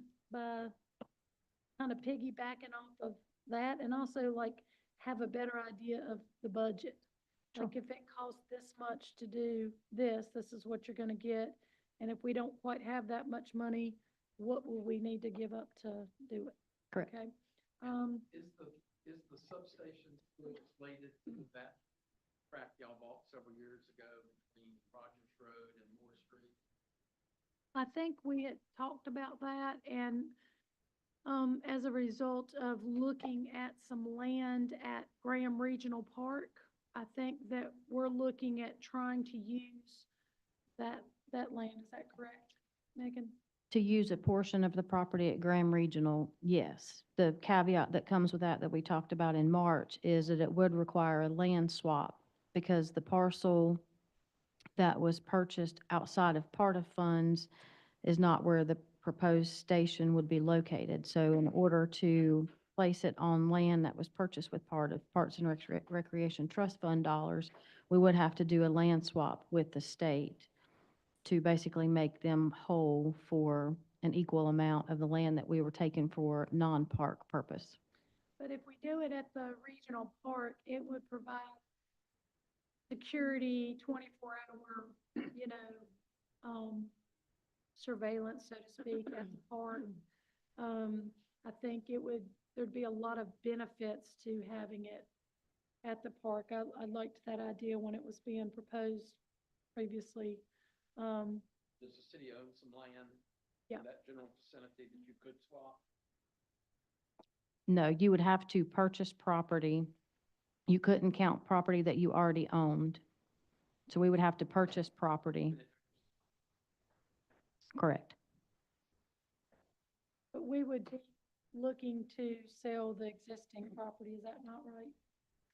I did not hear city council come to a consensus on that when y'all discussed it in March. Well, I mean, That's what kind do of we, went what do along we with need it that, for? the Rogers Road, Moore Street, that's. Yeah. Thought that kind of went The along. fire chief study designated there's the need for two, one on that south side, which is the Rogers Road side, and one on the, Highway 54 side, according to the fire chief study. Yeah, the fire location analysis did recommend 2 additional stations, one in that area and one in the Graham Regional Park area. And the design is for which one? Or have y'all The decided? proposed funding, Graham Lake. Graham Regional. I think that may be why we didn't go ahead and pull the trigger on selling off the property off of Moore, because there is still a need for a fire department or substation in that area. But the 2% increase in taxes, I think, one thing that got brought up in the meeting was the need for us to be able to, build a substation. And, so,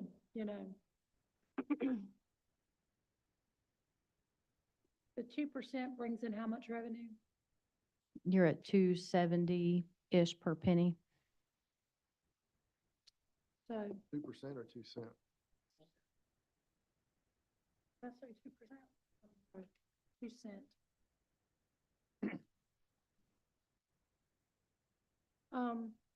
The boat rentals right now, when you're proposing to go to $15, is that like, unlimited all day, or, because you said 4 hours, 8 hours, and then you just said 15. Yeah, $4 or $8.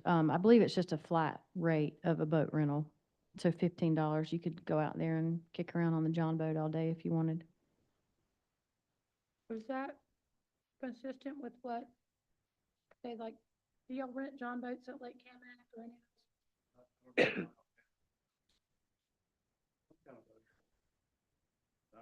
I'd be willing to check on I know they rent like canoes and stuff at Saxon Hall. But can you make sure that those fees are pretty consistent with those things? And then,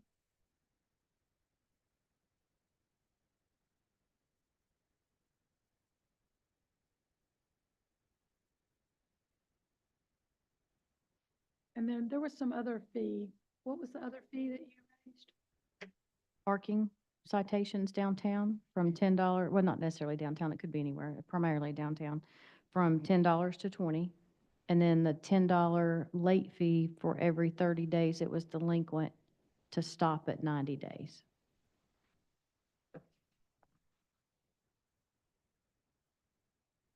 Reinspection fees, this is for the inspections department, going from $60 to 100, and a $1 total increase for garbage and recycling, going from $13.50 to $14.50.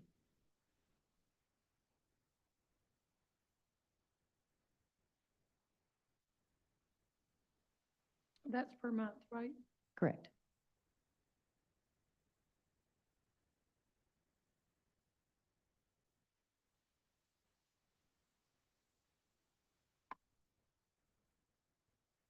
Did the, traffic guy, now that he's down there full time, does he say that he's has problems with people just paying the $10? Like it's not a deterrent for them? I can tell you it's not a I would say deterrent. it's not a deterrent. I've had people say to me numerous times, it's only $10, I'll just pay it. And they just park there anyway. So I think 20 would be a more appropriate Okay. deterrent. Okay, all right. Well, our meeting is May 20th at 10 a.m. for anyone that would like to attend. Public comment period, do you have that list?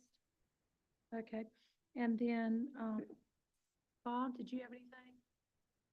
Do you have anything, Brian? Okay, Joey, did you have anything? I do. Some of you may or may not know, but my house is currently on the market. I don't know what the future will hold. I wanted to kind of make that public, that the property that we are looking to purchase is not in the city limits of Graham. Don't have a timeline on that yet, but I just wanted to let everybody know, make it public, so there wasn't anything to hide that at some point I may not be eligible to be on the council. So that purchase is denied, just so you know. Have nothing in. Okay, we've got a big arch around the square coming, so please make plans to attend that. And, Megan, what did you said you gave to Graham Rec about the Main Street Concerts grant? Yeah, they're going to participate in the webinar, which is the 15th, so 2 days from today, on the best way to apply, how to score high on it for the concert series, right? Yeah. So they're gonna try to do that. Yes. Mhm. Okay. There's a grant available that will help pay for some of our concerts downtown, so, we're gonna try to apply for that and hopefully get that. Bobby, did you have anything? Yes, I do. Our chief of police will be retiring. So I have some questions, for the staff. I sent them to Megan. Basically, my questions are, as one, in regards to the announcement of the chief of police position vacancy. And my questions are, has the announcement been written? What are the qualifications for the position? And that we, the council, get a copy of the announcement before it's released. And the next question is, when will the announcement for the chief of police position be released? How will the announcement be publicized, such as news outlets, government websites? How long will the announcement be open for applicants? Will there be a selection board? Who will be on the board? And what will be the process to screen potential candidates? Third question, the chief of police job description. Well, I'd like that the council be provided a copy of the job description of the chief of police. And last, the hiring philosophy. When I was elected to the council, I was told that in hiring, the first choice in the hiring policy was to hire from within before going outside the organization to recruit. So I hope we are true to that philosophy. But it's important that we pick the right person to be our chief of police. And I would like to think that we have within our police force qualified candidates to be the chief of police, where we should not even consider outside applicants. Because I think if we hire somebody from outside the police force, we will be sending a message to our policemen that none of them are ever going to be police chief. So I just wanted to go on the record that it's important we pick the right person to be the chief. Agree with you, Bobby. Would you leave it open also to anybody that like is like, that maybe they're not currently working for Graham, but they have worked for Graham? That's, in my mind, that's still going outside Oh, still going outside. because they aren't in the police department. But the problem with what you're saying, Bobby, is we're only allowed to hire one person, and that's city manager. If we go anything other than that, then we would be breaking the law. I'm not saying we would hire, I'm just saying that Megan take those things into consideration. He's got to hire, but that's an important position. And I think Megan wants to know the wishes of the council. I mean, I think that's, you know, it's only right. something that, I mean, you know, every mayor that I've seen in the past, Vic Eulis,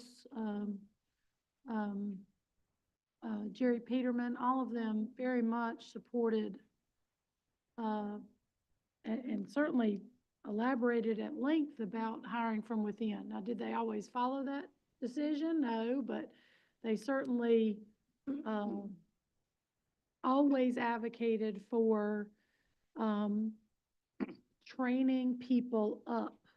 And I think Megan has heard that from this council, from being the new city manager, and I think she made huge strides in that, in the reworking of the job titling to try to make people that are currently employed with Graham, feel that they have a way to be able to progress and move up and have more steps to, rungs on the ladder, so to speak. And so I think that, you know, we should always be trying to be training people to move up to these positions and allowing them the opportunity to, you know, show what they have. Well, and To- it's important because Yeah. we've got But I think what you're saying key is very people important. besides the police chief who are eligible to retire. Right, Bert's eligible, Yeah. Tanya's eligible. yeah, and both of them, oh my gosh, Oof, think about that. I know, they leave I mean- huge holes of experience and Hopefully they're not knowledge. going and- anytime soon, I hope. I'm not aware of any plans for Right. either of them Good. to retire. Good. But you still have to They be could. training people up to be able to do something in the event of some The catastrophic unexpected. event that, they, got some sort of health issue or whatever. God forbid that any of that happened, but you just need to, they are very important to the city and to the, daily functioning of this city and, as the police chief position is as well. So I Yeah. appreciate your comments. And I will say, we're constantly looking at us as an organization and what makes the best sense. So not just the people who are in certain positions, but looking at the department as a whole and what positions would be, a natural fit for a backup, even if it's just in an interim in whatever department it might be. And one thing I didn't mention, because it's not a new position, but it's mentioned in your budget facts and highlights, is within the police department now, your PO2, your police officer 2, is technically your corporal. The budget that you have before you splits those positions. So you would have a PO1 and a PO2, where your entry level main, doing the work every day police officer has some room for advancement to a PO2 without having to go to a level of supervision, which would be separated into the corporal position. So that's a new career ladder that's proposed within your budget. Our zoning enforcement officer right now just has that position, and we've built a second, so a zoning enforcement officer 2, that comes with certain certifications, that you would have to achieve before you could be moved into that role. So even though we made great strides in the pay plan that we're working on today, we've always got room for improvement, and we're always looking at our organization as a whole and trying to figure out what makes the most sense, to function and what's the best use of the dollars that are allocated to us. So we're constantly, even though we're better than we were, we're always looking to improve and come up with new ideas. So thank you. So you're looking to get something, right? What was the action Yeah, his item? his request was for a Chief copy of the job description. Mhm. Okay. Okay, and anybody else? I'll just kind of add to what Bobby said, because I guess, because I emailed you about the police chief position too, so I guess we bombarded you. One of my concerns is, and what I've seen in the past sometimes, is that they'll put out a notice that says, you got to have this master's degree, or you've got to have this. I would advocate and would like to see, as I said in my email, that to say master's equivalent, master's degree, or equivalent applicable training, for those that maybe don't have that master's degree, but they have a boatload of training, that they've worked their way up through the ranks maybe and just done every single position that there is to do, but they don't have that master's degree. Because I've known some people that had master's degrees that, well, let's just say I wouldn't want them necessarily to be a police chief or something I like mean, one that. of our best city managers started as a meter reader. Well, and that's what I'm saying. I think, Ray Fogelman. I think we would be Started as a excluding meter some reader. people if we did not say or equivalent applicable training, some good people, and I don't want to see that happen. But that's just, something I'd like to see as a council member. And he could, Ultimately, I know the decision's opinion. yours, that you hire the police chief, you hire the fire chief. I'm just letting you know what I would like to see, Yeah. to give more people a chance that have, been around and done the jobs, all of them, maybe. So don't want to exclude anyone just based on a master's degree, because I've known some people I wouldn't trust to walk my dog that had master's degrees. I'm just saying. So, education in certain, like if you're gonna be a doctor and you're gonna operate on someone, okay, you might need to go to medical school. But if Sure. you're doing, construction, for instance, college degree does not help you. I mean, I don't think it does. No, no. And having certifications and things, and Mm. I think it depends on the position, But I feel like something like law enforcement, it's more important to have the boots on the ground training. I think so. Yeah. But I do think that person needs to be able to do administrative work. But Yes. I think you could take somebody with a college degree that's never done a beat, and I just don't know that they would necessarily be the right person to hold that position, even though they have all the education in the world, if they haven't kind of had the experience of interacting with people. And it's so important to have somebody that is good with not only the employees, um, but also the community. And I always feel like you get pushback when you bring people in and you know, uh, they're not necessarily from your town. I mean, we had pushback on Miss Megan here, and she's now become part of our little nice community, and I think she loves it here. And um, I think, you guys didn't grow up here, but you became part of this community and made a commitment to this community. And um,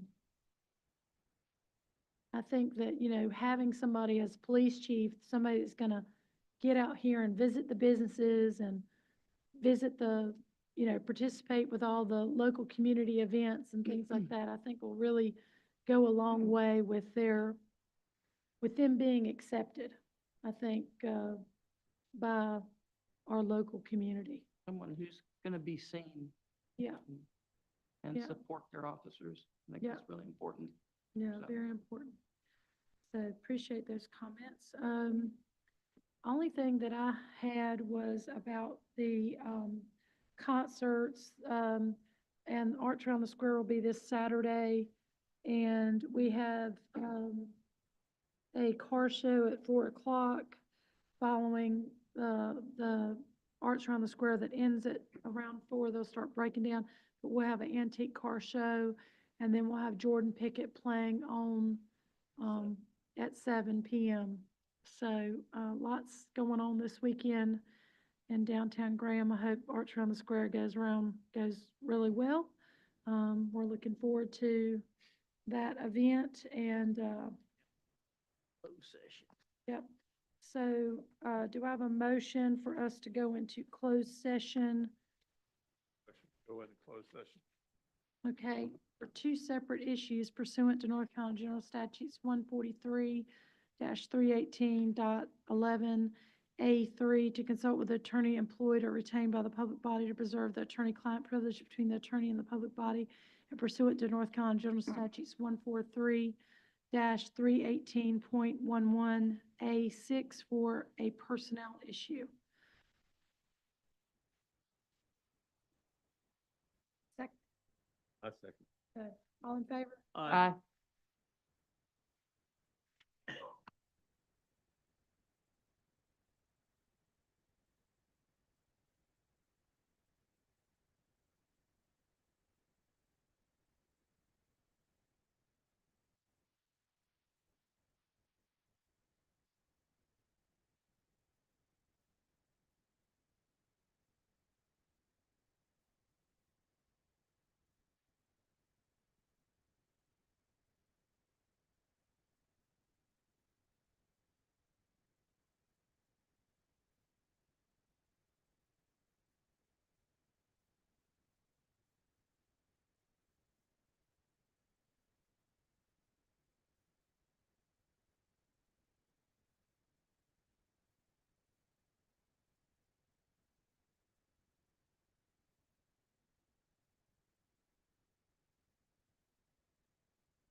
Madam Mayor, I make a motion, we come out of closed session. All in favor? Aye. Madam Mayor, I make a motion that we adjourn. Okay. A note, Second. all in favor? Aye.